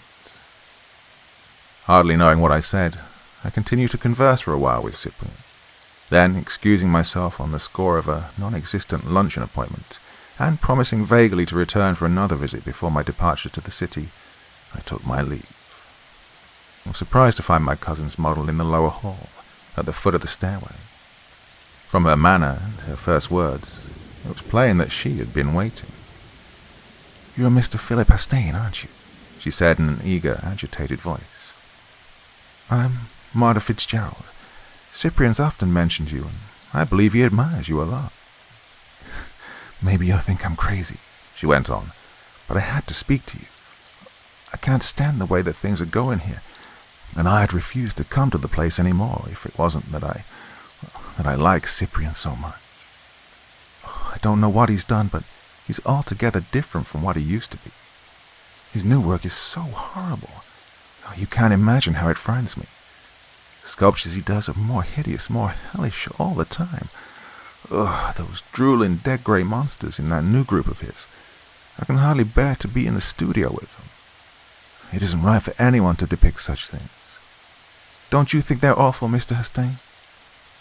They look as if they broke loose from hell, make you think that hell can't be very far away. It is wrong and wicked for anyone to even imagine them, and I wish that Cyprian would stop. I'm afraid that something will happen to him, something terrible, to his mind if he goes on, and I'll go mad too if I have to see those monsters many more times. My God, no one could keep sane in that studio." She paused and appeared to hesitate. Then, "Can't you do something, Mr. Hastane? Can't you talk with him and tell him how wrong it is and how dangerous to his mental health? You must have a lot of influence with Cyprian. I mean, you are his cousin, aren't you? Oh, and he thinks you are very clever, too. Oh, I wouldn't ask you if I hadn't been forced to notice so many things that aren't as they should be. I wouldn't bother you either if I knew anyone else to ask. He shut himself up in that awful studio for the past year, and he hardly ever sees anybody. You're the first person he's invited to see his new sculptures. He wants them to be a complete surprise for the critics and the public when he holds his next exhibition. You'll speak to Cyprian, won't you, Mr. Hastane? I can't do anything to stop him. He seems to exult in the mad horrors he creates, and he merely laughs at me when I try to tell him the danger. However, I think that those things are making him a little nervous sometimes, that he's growing afraid of his own morbid imagination. Perhaps he'll listen to you." Well, if I'd needed anything more to unnerve me, the desperate pleading of the girl and her dark, obscurely baleful hintings wouldn't have been enough. I could see that she loved Cyprian, that she was frantically anxious concerning him, and hysterically afraid. Otherwise she would not have approached an utter stranger in this fashion. "But I haven't any influence with Cyprian," I protested, feeling a queer embarrassment. "And what am I to say to mine? His new sculptures are magnificent, and I've never seen anything more powerful of the kind. And how could I advise him to stop doing them? I mean, there would be no legitimate reason. He would simply laugh me out of the studio. An artist has the right to choose his own subject matter, even if he takes it from the nether pits of limbo and Erebus." Well, the girl must have pleaded and argued with me for many minutes in that deserted hall. Listening to her and trying to convince her of my inability to fulfill her request was like a dialogue in some futile and tedious nightmare. During the course of it, she told me a few details that I am unwilling to record in this narrative, details that were too morbid and too shocking for belief. regarding the mental alteration of Cyprian, and his new subject matter and method of work. They were direct and oblique hints of a growing perversion, but somehow it seemed that much more was being held back, that even in her most horrifying disclosures she was not wholly frank with me. At last, with some sort of hazy promise that I would speak to Cyprian, that I'd remonstrate with him, I succeeded in getting away from her and returned to my hotel. The afternoon and evening that followed were tinged as by the tyrannous adumbration of an ill dream. I felt that I'd stepped from the solid earth into a gulf of seething, menacing, madness-haunted shadow, and was lost henceforward to all rightful sense of location or direction. It was all too hideous and too doubtful and unreal. The change in Cyprian himself was no less bewildering, and hardly less horrifying than the vile phantom of the bookshop, and the demon sculptures that displayed a magisterial art. It was as if the man had become possessed by some satanic energy or entity. Everywhere that I went, I was powerless to shake off the feeling of an intangible pursuit, of a frightful, unseen vigilance. It seemed to me that the worm-grey face and sulphurous eyes would reappear at any moment, that the semi-canine mouth with its gangrene-dripping fangs might come to slaver above the restaurant table at which I ate, or upon the pillow of my bed. I did not dare reopen the purchased Goya volume, for fear of finding that certain pages were still defiled with a spectral slime. I went out and spent the evening in cafes, theatres, wherever people thronged and the lights were bright. It was after midnight when I finally ventured to brave the solitude of my hotel bedroom. Then there were the endless hours of nerve-wrung insomnia, of shivering, sweating apprehension beneath the electric bulb that I had left burning. Finally, a little before dawn, by no conscious transition and with no premonitory drowsiness, I fell asleep.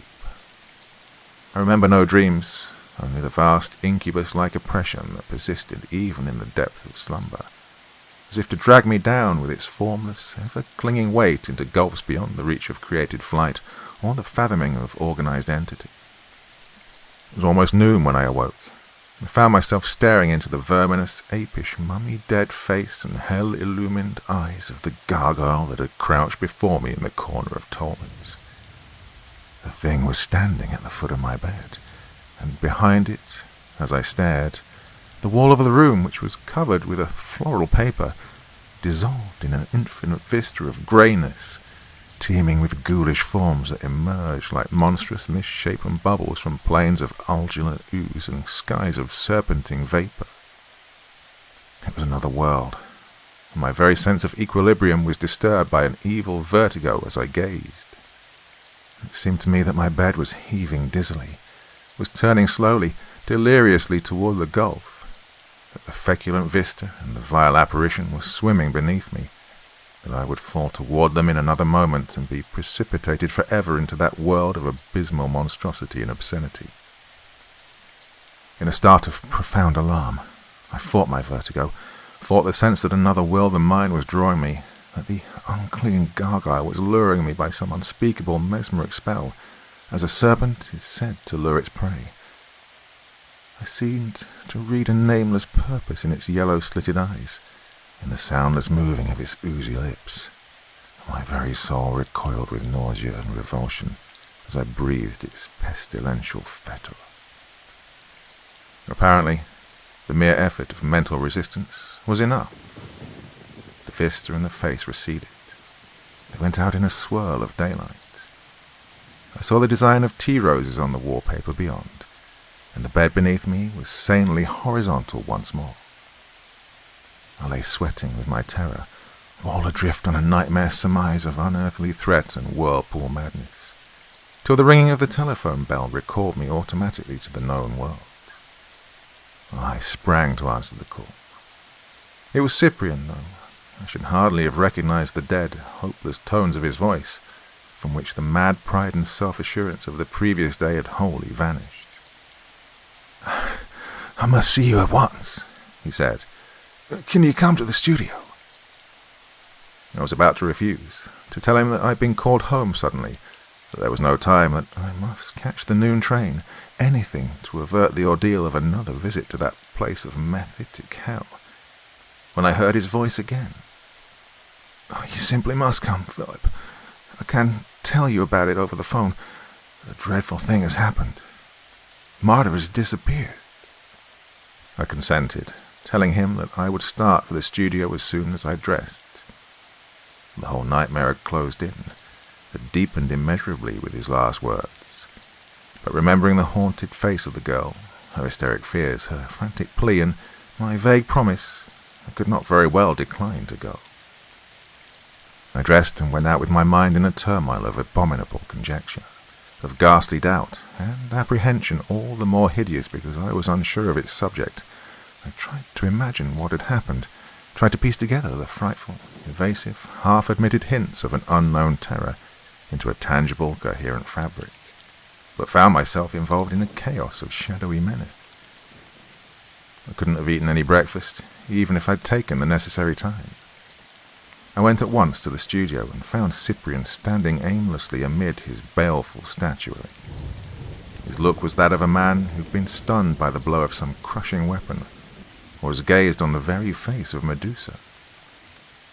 He greeted me in a vacant manner, with dull, toneless words. Then, like a charged machine, as if his body rather than his mind were speaking, he began at once to pour forth the atrocious narrative. "They took her," he said simply. "Maybe you didn't know it or weren't sure of it, but I've been doing all my new sculptures from life, even that last group. Marta was posing for me this forenoon, only an hour ago or less. I'd hoped to finish her part of the modeling today, and she wouldn't have had to come again for this particular piece. I hadn't called the things this time, since I knew she was beginning to fear them more and more. Oh, I think she feared them on my account more than her own. They were making me a little uneasy, too, by the boldness with which they sometimes lingered when I'd ordered them to leave. Oh, and the way they would sometimes appear when I didn't want them to. I was busy with some final touches on the girl figure, and wasn't even looking at Marta, when suddenly I knew the things were there. Well, the smell told me. If nothing else, I guess you know what that smell is like. I looked up and found the studio was full of them. They'd never before appeared in such numbers. While they were surrounding Marta, they were crowding and jostling each other, all reaching toward her with their filthy talons. But even then, I didn't think they could harm her. Well, they are material beings in the sense that we are. They really have no physical power outside their own plane.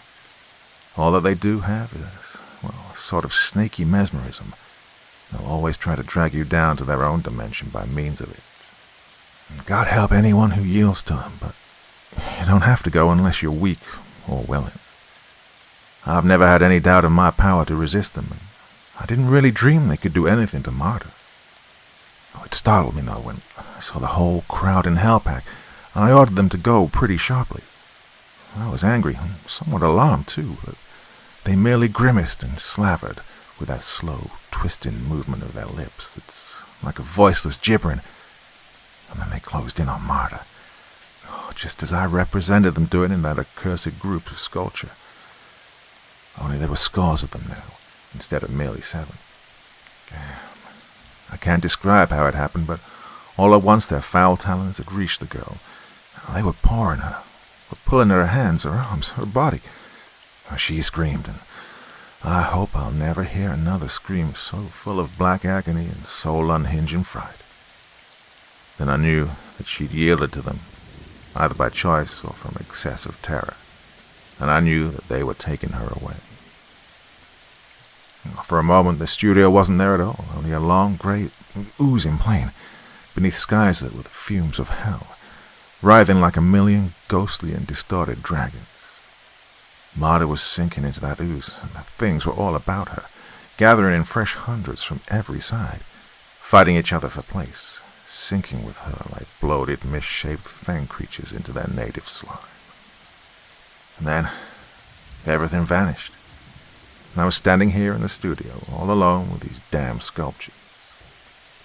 He paused for a little, and then stared with dreary, desolate eyes at the floor. And then, it was awful, Philip, and I'll never forgive myself for having anything to do with those monsters. I must have been a little mad, but I've always had a strong ambition to create some real stuff in the field of the grotesque and visionary and macabre. I don't suppose you ever suspected, back in my stodgy phase, that I had a veritable appetence for such things. I wanted to do in sculpture what Poe and Lovecraft and Baudelaire have done in literature, what Robson Goya did in pictorial art. And this was what led me into the occult. When I realized my limitations, I knew that I had to see the dwellers of the invisible worlds before I could depict them. I wanted to do it. I longed for this power of vision and representation more than anything else. And then, all at once, I found that I had the power of summoning the unseen. There was no magic involved, in the usual sense of the word. No spells and circles, no pentacles and burning gums from old sorcery books. At bottom, it was just willpower, I guess. A will to divine the satanic, to summon the innumerable malignites and grotesqueries of people from other planes than ours, or mingled unperceived with humanity. You have no idea what I've beheld, Philip. These statues of mine, these devils, vampires, lamias, satyrs, were all done from life, or at least from recent memory. The originals are what the occultists would call elementals, I suppose. There are endless worlds, contiguous to our own, or coexisting with it, that such beings inhabit. All the creations of myth and fantasy, all the familiar spirits that sorcerers have evoked, are resident in these worlds. And I made myself their master. I levied upon them at will. Then, from a dimension that must be a little lower than all others, a little nearer the ultimate nadir of hell, I called the innominate beings who pose for this new figure piece. I don't know who they are, but I have surmised a good deal. They are hateful as the worms of the pit. They are malevolent as harpies. They drool with a poisonous hunger not to be named or imagined. But I believe they were powerless to do anything outside their own sphere, and I've always laughed at them when they try to entice me, even though that snakish metal pull of theirs was rather creepy at times. It was as if soft, invisible, gelatinous arms were trying to drag you down from the firm shore into a bottomless bog. Oh, they are hunters, I am sure of that. Hunters from beyond. God knows what they'll do to Marta now they have her at their mercy. Oh, that vast, viscid, miasma-haunted place to which they took her is awful beyond the imagining of Satan. Perhaps even there they couldn't harm her body, but bodies aren't what they want. It isn't for human flesh that they grope with those ghoulish claws, and gape and slaver with those gangrenous mouths. The brain itself, and the soul, too, is their food. They are the creatures who prey on the minds of madmen and madwomen, who devour the disembodied spirits that have fallen from the cycles of incarnation, have gone down beyond the possibility of rebirth. Oh, to think of Marta in their power. It is worse than hell or madness. Marta loved me, I loved her too, though I didn't have the sense to realize it, wrapped as I was in my dark, baleful ambition and impious egotism. She was afraid for me, and I believe she surrendered voluntarily to the things. She must have thought they'd leave me alone if they secured another victim in my place. He ceased, and began to pace idly and feverishly about. I saw that his hollow eyes were alight with torment, as if the mechanical telling of this horrible story had in some manner served to re-quicken his crushed mind. Utterly and starkly appalled by his hideous revelations, I could say nothing, but could only stand and watch his torture-twisted face. Incredibly, his expression changed, with a wild, startled look that was instantly transfigured into joy. Turning to follow his gaze, I saw that Marta was standing in the center of the room. She was nude, apart from a Spanish shawl that she must have worn while posing. Her face was bloodless as the marble of a tomb, and her eyes were wide and blank as if she'd been drained of all life, of all thought or emotion or memory, as if even the knowledge of horror had been taken away from her. It was the face of the living dead, and the soulless mask of ultimate idiocy, and the joy faded from Cyprian's eyes as he stepped toward her. He took her in his arms. He spoke to her with a desperate, loving tenderness, with cajoling and caressing words. She made no answer, however, no movement of recognition or awareness, but stared beyond him with her blank eyes, to which the daylight and the darkness, the void air and her lover's face, would henceforward be the same. He and I both knew, in that instant, that she would never again respond to any human voice, or to human love or terror, that she was like an empty cerement, retaining the outward form of that which the worms have eaten in their mausolean darkness, of the noisome pits wherein she'd been, of that bournless realm and its pullulating phantoms. She could tell us nothing. Her agony had ended with the terrible mercy of complete forgetfulness. Like one who confronts the Gorgon, I was frozen by her wide and sightless gaze. Then, behind her, where stood an array of carved Satans and Lamias, the room seemed to recede. The walls and floors dissolved into a seething, unfathomable gulf, amid whose pestilential vapours the statues were mingled in momentary and loathsome ambiguity with the ravening faces, the hunger-contorted forms that swirled toward us from their ultra-dimensional limbo, like a devil-laden hurricane from the Malabulge. Outlined against that boiling, measureless cauldron of malignant storm, Marta stood like an image of glacial death and silence in the arms of Cyprian. Then, once more, after a little, the abhorrent vision faded, leaving only the diabolic statuette. I like to think that I alone beheld it, that Cyprian had seen nothing but the dead face of Marta. He drew her close.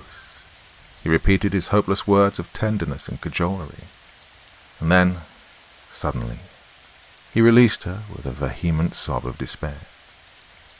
Turning away, while she stood and still looked on with unseeing eyes, he snatched a heavy sculptor's mallet from the table on which it was lying, and proceeded to smash with furious blows the newly modelled group of gargoyles, till nothing was left but the figure of the terror-maddened girl, crouching above a mass of cloddish fragments and formless, half-dried clay.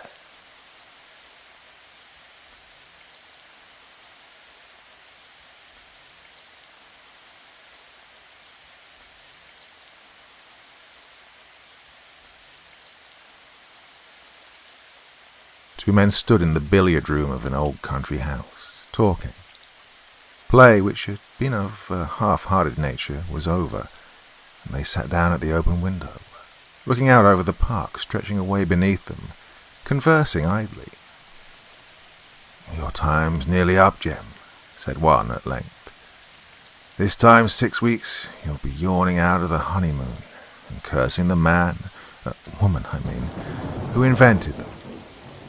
Jem Benson stretched his long limbs in the chair and grunted in dissent. "I've never understood it," continued Wilfred Carr, yawning. "It's not in my line at all. I never had money enough for my own wants, let alone for two. Perhaps if I were as rich as you or Croesus, I might regard it differently." There was sufficient meaning in the latter part of the remark for his cousin to forbear to reply to it. He continued to gaze out of the window and to smoke slowly. "Not being as rich as Croesus or you," resumed Carr, regarding him from beneath lowered lids, "I paddle my own canoe down the stream of time, and, tying it to my friends' doorposts, go in to eat their dinners." "Quite Venetian," said Jem Benson, still looking out of the window. "It's not a bad thing for you, Wilfred, that you have the doorposts and dinners and, friends." Carr grunted in his turn. "Seriously, though, Jem," he said slowly, "you're a lucky fellow, a very lucky fellow. If there's a better girl above ground than Olive, I should like to see her." "Yes," said the other quietly. "Well, she's an exceptional girl," continued Carr, staring out of the window. "She's so good and gentle. She thinks you are a bundle of all the virtues." He laughed frankly and joyously, but the other man did not join him. "Strong sense of right and wrong, though. continued Carr musingly. "Do you know, I believe that if she found out what you were not..." "Not what?" demanded Benson, turning upon him fiercely. "Not what?" "Everything that you are," returned his cousin with a grin that belied his words. "Well, I believe she'd drop you." "Talk about something else," said Benson slowly. "Your pleasantries are not always in the best taste." Wilfred Carr rose and, taking a cue from the rack, bent over the board and practiced one or two favourite shots. "The only other subject I can talk about just at present is my own financial affairs," he said slowly, as he walked round the table. "Talk about something else," Benson said again, bluntly. "And the two things are connected," said Carr. Dropping his cue, he half sat on the table and eyed his cousin. There was a long silence.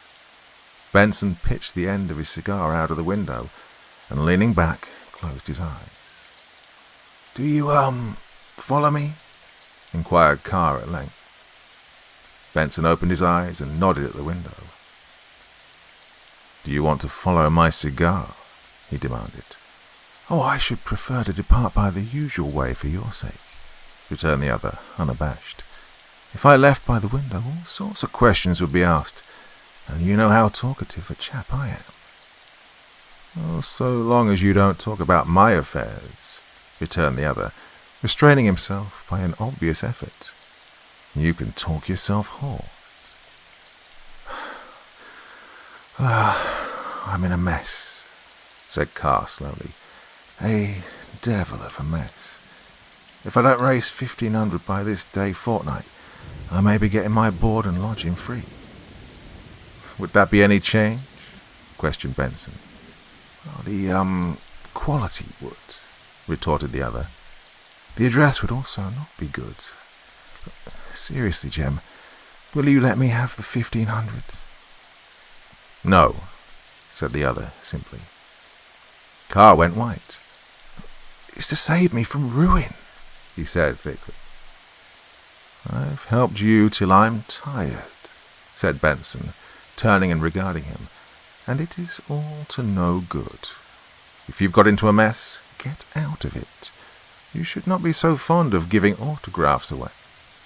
"Yeah, it's foolish, I admit," said Carr deliberately. "I won't do so any more. By the way, I've got some to sell. You needn't sneer, they're not my own." "Whose are they?" inquired the other. Yours." Benson got up from his chair and crossed over to him. "What is this?" he asked quietly. "Blackmail?" "Call it what you like," said Carr. "I've got some letters for sale. Price 1,500. And I know a man who would buy them at that price for the mere chance of getting olive from you. Well, I'll give you first offer. If you've got any letters bearing my signature, you'll be good enough to give them to me," said Benson very slowly. "They're mine," said Carr lightly. "Given to me by the lady you wrote them to. I must say they are not all in the best possible taste." His cousin reached forward suddenly and, catching him by the collar of his coat, pinned him down on the table. "Give me those letters," he breathed, sticking his face close to Carr's. "They're not here," said Carr, struggling. "I'm not a fool. Let me go or I'll raise the price."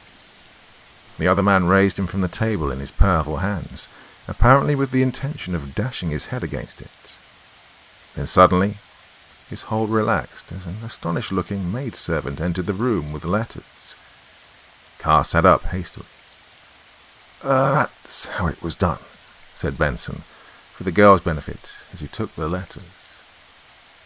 "I don't wonder at the other man making him pay for it, then," said Carr blandly. "You will give me those letters?" asked Benson suggestively as the girl left the room. At the price I mentioned, yes," said Carr. "But so sure as I am a living man, if you lay your clumsy hands on me again, I'll double it. Now, I'll leave you for a time while you think it over." He took a cigar from the box and, lighting it carefully, quitted the room. His cousin waited until the door had closed behind him and then, turning to the window, sat there in a fit of fury, as silent as it was terrible. The air was fresh and sweet from the park, heavy with the scent of new-mown grass. The fragrance of a cigar was now added to it, and glancing out he saw his cousin pacing slowly by.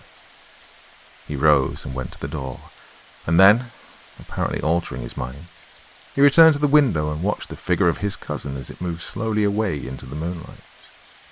Then he rose again, and, for a long time, the room was empty. It was empty when Mrs. Benson came in some time later to say good night to her son on her way to bed. She walked slowly round the table and, pausing at the window, gazed from it in idle thought, until she saw the figure of her son advancing rapid strides toward the house. He looked up at the window. "Good night," said she. "Good night," said Benson in a deep voice. "Where's Wilfred?"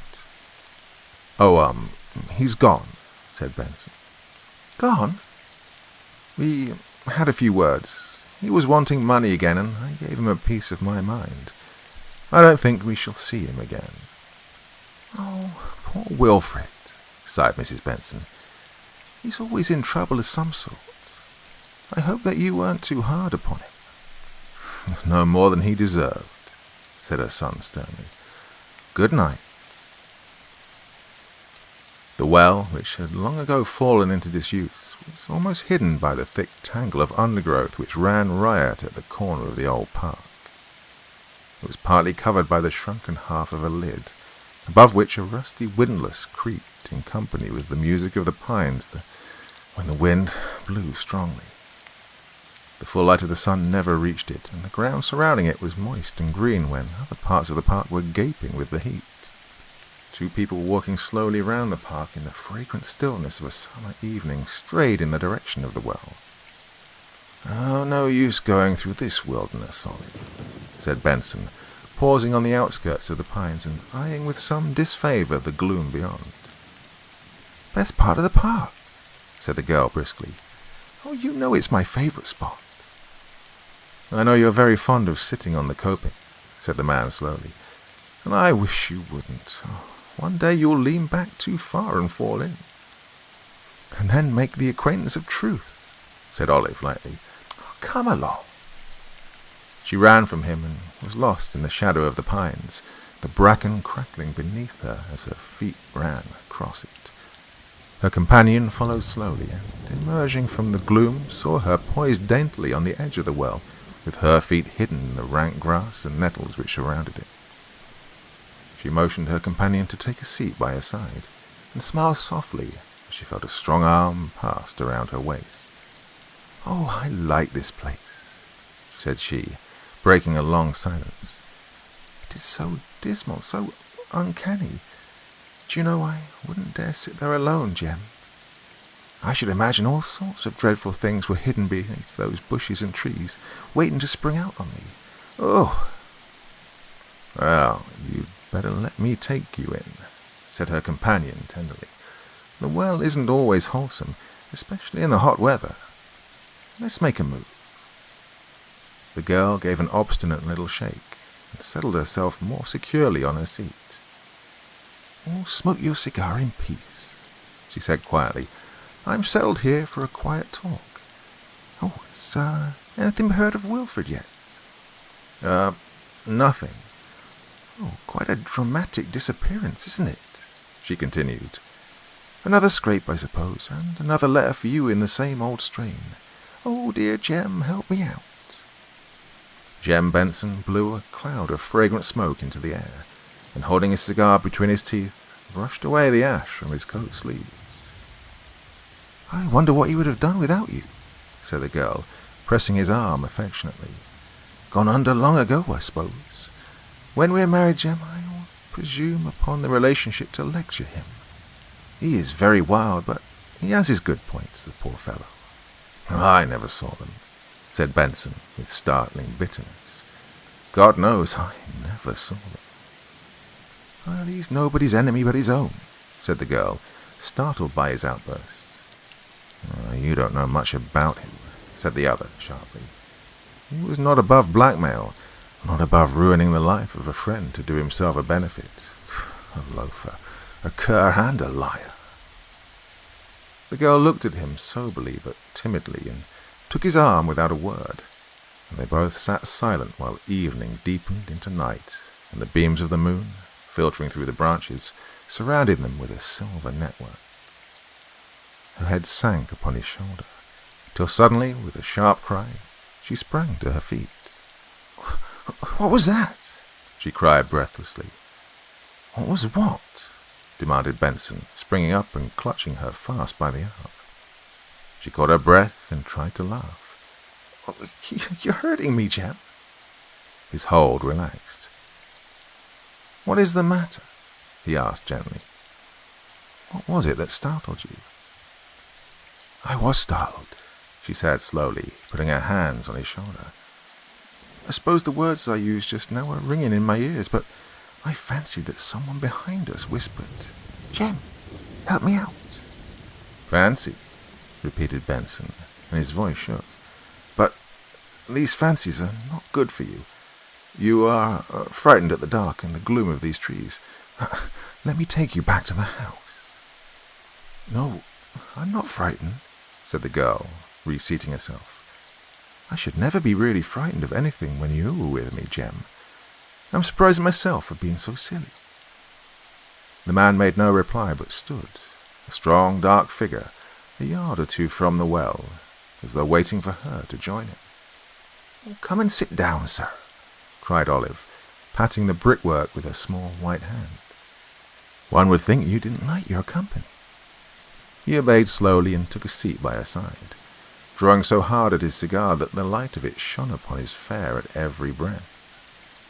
He passed his arm, firm and rigid as steel, behind her, with his hand resting on the brickwork beyond. Are you warm enough? He asked tenderly, as she made a little movement. Pretty fair, she shivered. One oughtn't to be cold at this time of year. There's a cold, damp air comes up from that well. As she spoke, a faint splash sounded from the depths below, and for the second time that evening she sprang from the well with a little cry of dismay. What is it now? He asked in a fearful voice. He stood by her side and gazed at the well, as though half expecting to see the cause of her alarm emerge from it. Oh, my bracelet, she cried in distress. My poor mother's bracelet. I've dropped it down the well. Your bracelet, repeated Benson dully. Your bracelet, the diamond one. Oh, that was my mother's, said Olive. Oh, we can't get it back, surely. Look, we must have the water drained off. Your bracelet, repeated Benson stupidly. Jem, said the girl in terrified tones. Dear Jem, what's the matter? For the man she loved was standing, regarding her with horror. The moon which touched it was not responsible for all the whiteness of the distorted face, and she shrank back in fear to the edge of the well. He saw her fear and, by a mighty effort, regained his composure and took her hand. Poor little girl, he murmured. You frightened me. I was not looking when you cried, and I thought that you were slipping from my arms. Down, down.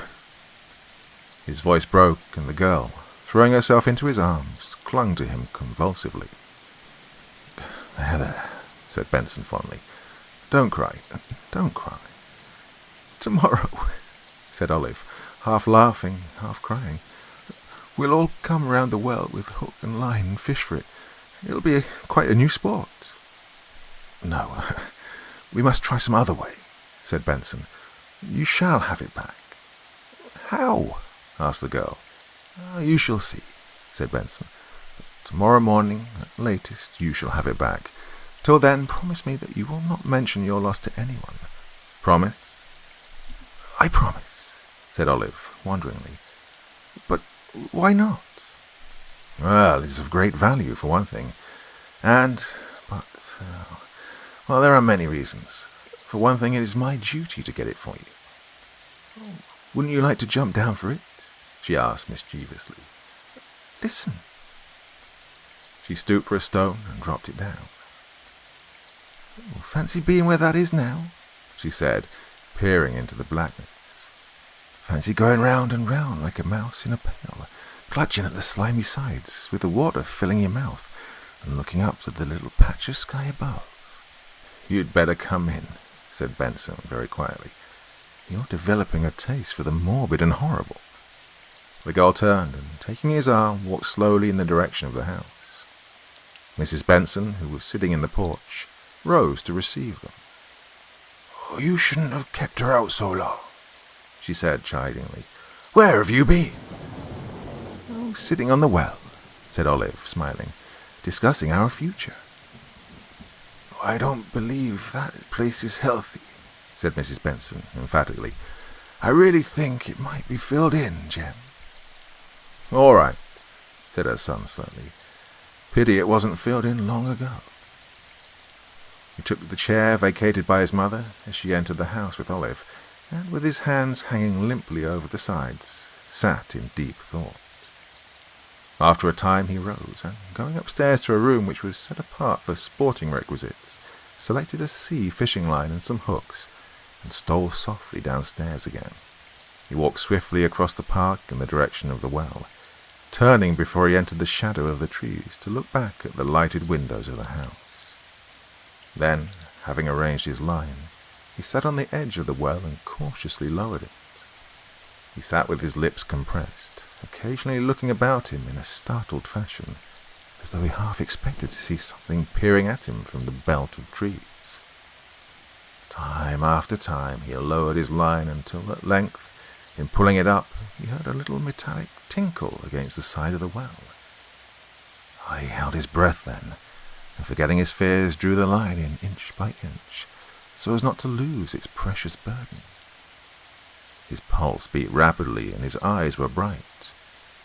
As the line came slowly in, he saw the catch hanging to the hook, and with a steady hand drew the last few feet in.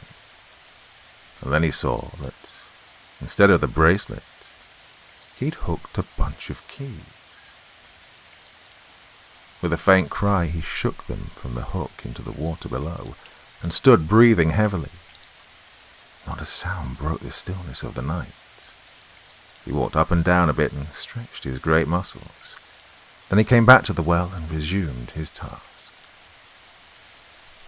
For an hour or more the line was lowered without result. In his eagerness he forgot his fears, and with eyes bent down the well, fished slowly and carefully. Twice the hook became entangled in something, and was with difficulty released. It caught a third time, and all his efforts failed to free it. Then he dropped the line down the well and, with head bent, walked back toward the house. He went first to the stables at the rear, and then, retiring to his room for some time, paced restlessly up and down. Then, without removing his clothes, he flung himself upon the bed and fell into a troubled sleep. Long before anybody else was astir, he arose and stole softly downstairs. The sunlight was stealing in at every crevice and flashing in long streaks across the darkened rooms. The dining room into which he looked struck chill and cheerless in the dark yellow light which came through the lowered blinds. He remembered that it had been the same appearance when his father had laid dead in the house. Now, as then, everything seemed ghastly and unreal. The very chairs standing as their occupants had left them the night before seemed to be indulging in some dark communication of ideas. Slowly and noiselessly he opened the hall door and passed into the fragrant air beyond. The sun was shining on the drenched grass and trees, and slowly vanishing white mist rolled like smoke about the grounds. For a moment he stood, breathing deeply the sweet air of the morning, and then walked slowly in the direction of the stables. The rusty creaking of a pump handle and a spatter of water upon the red-tiled courtyard showed that someone else was astir, and a few steps farther he beheld a brawny, sandy-haired man gasping wildly under severe self-infliction at the pump. "Everything ready, George?" he asked quietly. "Oh, yes, sir," said the man, straightening up suddenly and touching his forehead. "Bob's just finishing the arrangements inside. It's a lovely morning for a dip. Oh, that water in the well must be just icy." "I'll be as quick as you can," said Benson impatiently. "Aye, very good, sir," said George, burnishing his face harshly with a very small towel which had been hanging over the top of the pump. "Oi, hurry up, Bob." In answer to his summons, a man appeared at the door of the stable with a coil of stout rope over his arm and a large metal candlestick in his hand. "Just to try the air, sir," said George, following his master's glance. "Oh, a well gets rather foul sometimes, but if a candle can live down it, then a man can too." His master nodded, and the man, hastily pulling up the neck of his shirt and thrusting his arms into his coat, followed him as he led the way slowly to the well. "Beg pardon, sir," said George, drawing up to his side, "but you are not looking over and above well this morning.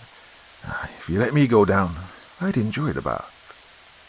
No, said Benson peremptorily. "You ain't fit to go down, sir," persisted his follower. "I've never seen you look so before. Now, if—" "Mind your business," said his master curtly. Oh, George became silent, and the three walked with swinging strides through the long wet grass to the well. Bob flung the rope on the ground, and at a sign from his master handed him the candlestick. "Oh, here's the line for it, sir," said Bob, fumbling in his pockets. Benson took it from him and slowly tied it to the candlestick. Then he placed it on the edge of the well and, striking a match, lit the candle and began to slowly lower it. "Hold hard, sir," said George quickly, laying his hand on his arm. "You must tilt it or the string will burn through." Even as he spoke, the string parted and the candlestick fell into the water below. Benson swore quietly. "I'll soon get another," said George, starting up. "Never mind. Look, the well's all right," said Benson. "It won't take a moment, sir," said the other over his shoulder. "Look, are you the master here, or am I?" said Benson hoarsely. George came back slowly, a glance at his master's face stopping the protest upon his tongue, and he stood by watching him sulkily as he sat on the well and removed his outer garments. Both men watched him curiously, as having completed his preparations, he stood grim and silent, with his hands by his sides. "Oh, I wish you'd let me go, sir," said George, plucking up courage to address him. "You ain't fit to go. You got a chill or something. I shouldn't wonder it's the typhoid. Oh, they've got it in the village bad." For a moment Benson looked at him angrily, and then his gaze softened. "Not this time, George," he said quietly. He took the looped end of the rope and placed it under his arms, and sitting down threw one leg over the side of the well. "How are you going to go about it, sir?"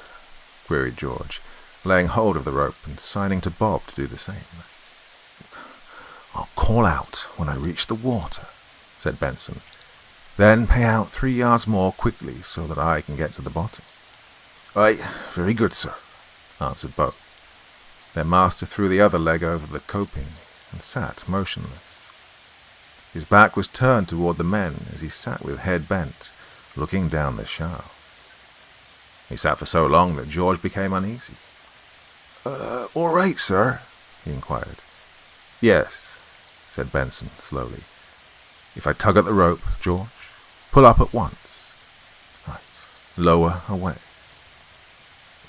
The rope passed steadily through their hands until a hollow cry from the darkness below and a faint splashing warned them that he'd reached the water. They gave him 3 yards more and stood with a relaxed grasp and strained ears, waiting. "Oh, he's gone under," said Bob in a low voice. The other nodded and, moistening his huge palms, took a firmer grip of the rope. Fully a minute passed, and the men began to exchange uneasy glances. And then a sudden tremendous jerk, followed by a series of feebler ones, nearly tore the rope from their grasp. "Pull," said George, placing one foot on the side and hauling desperately. "Pull, pull, He's stuck fast. He's not coming. Pull! In response to their terrific exertions, the rope came slowly in, inch by inch, until at length a violent splashing was heard, and at the same moment a scream of unutterable horror came echoing up the shaft. "Oh, what a weight he is!" panted Bob. "Oh, he's stuck fast or something. Keep still, sir, for heaven's sake, keep still." For the taut rope was being jerked violently by the struggles of the weight at the end of it.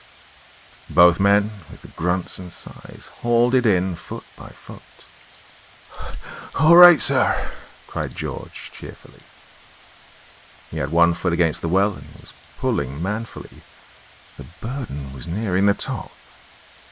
A long pull and a strong pull, and the face of a dead man with mud in his eyes and nostrils came peering over the edge.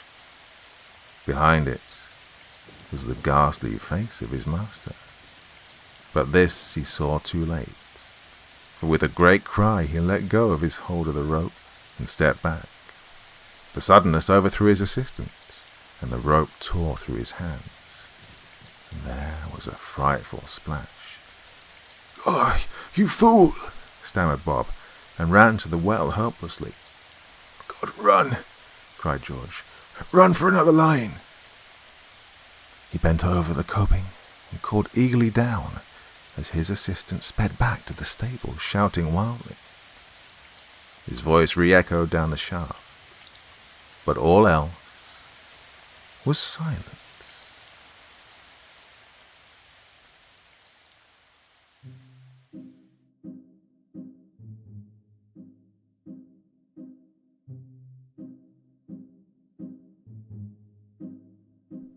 Thank you so much for taking the time to listen to this story today. Really means a lot to me and to the author of the story, of course.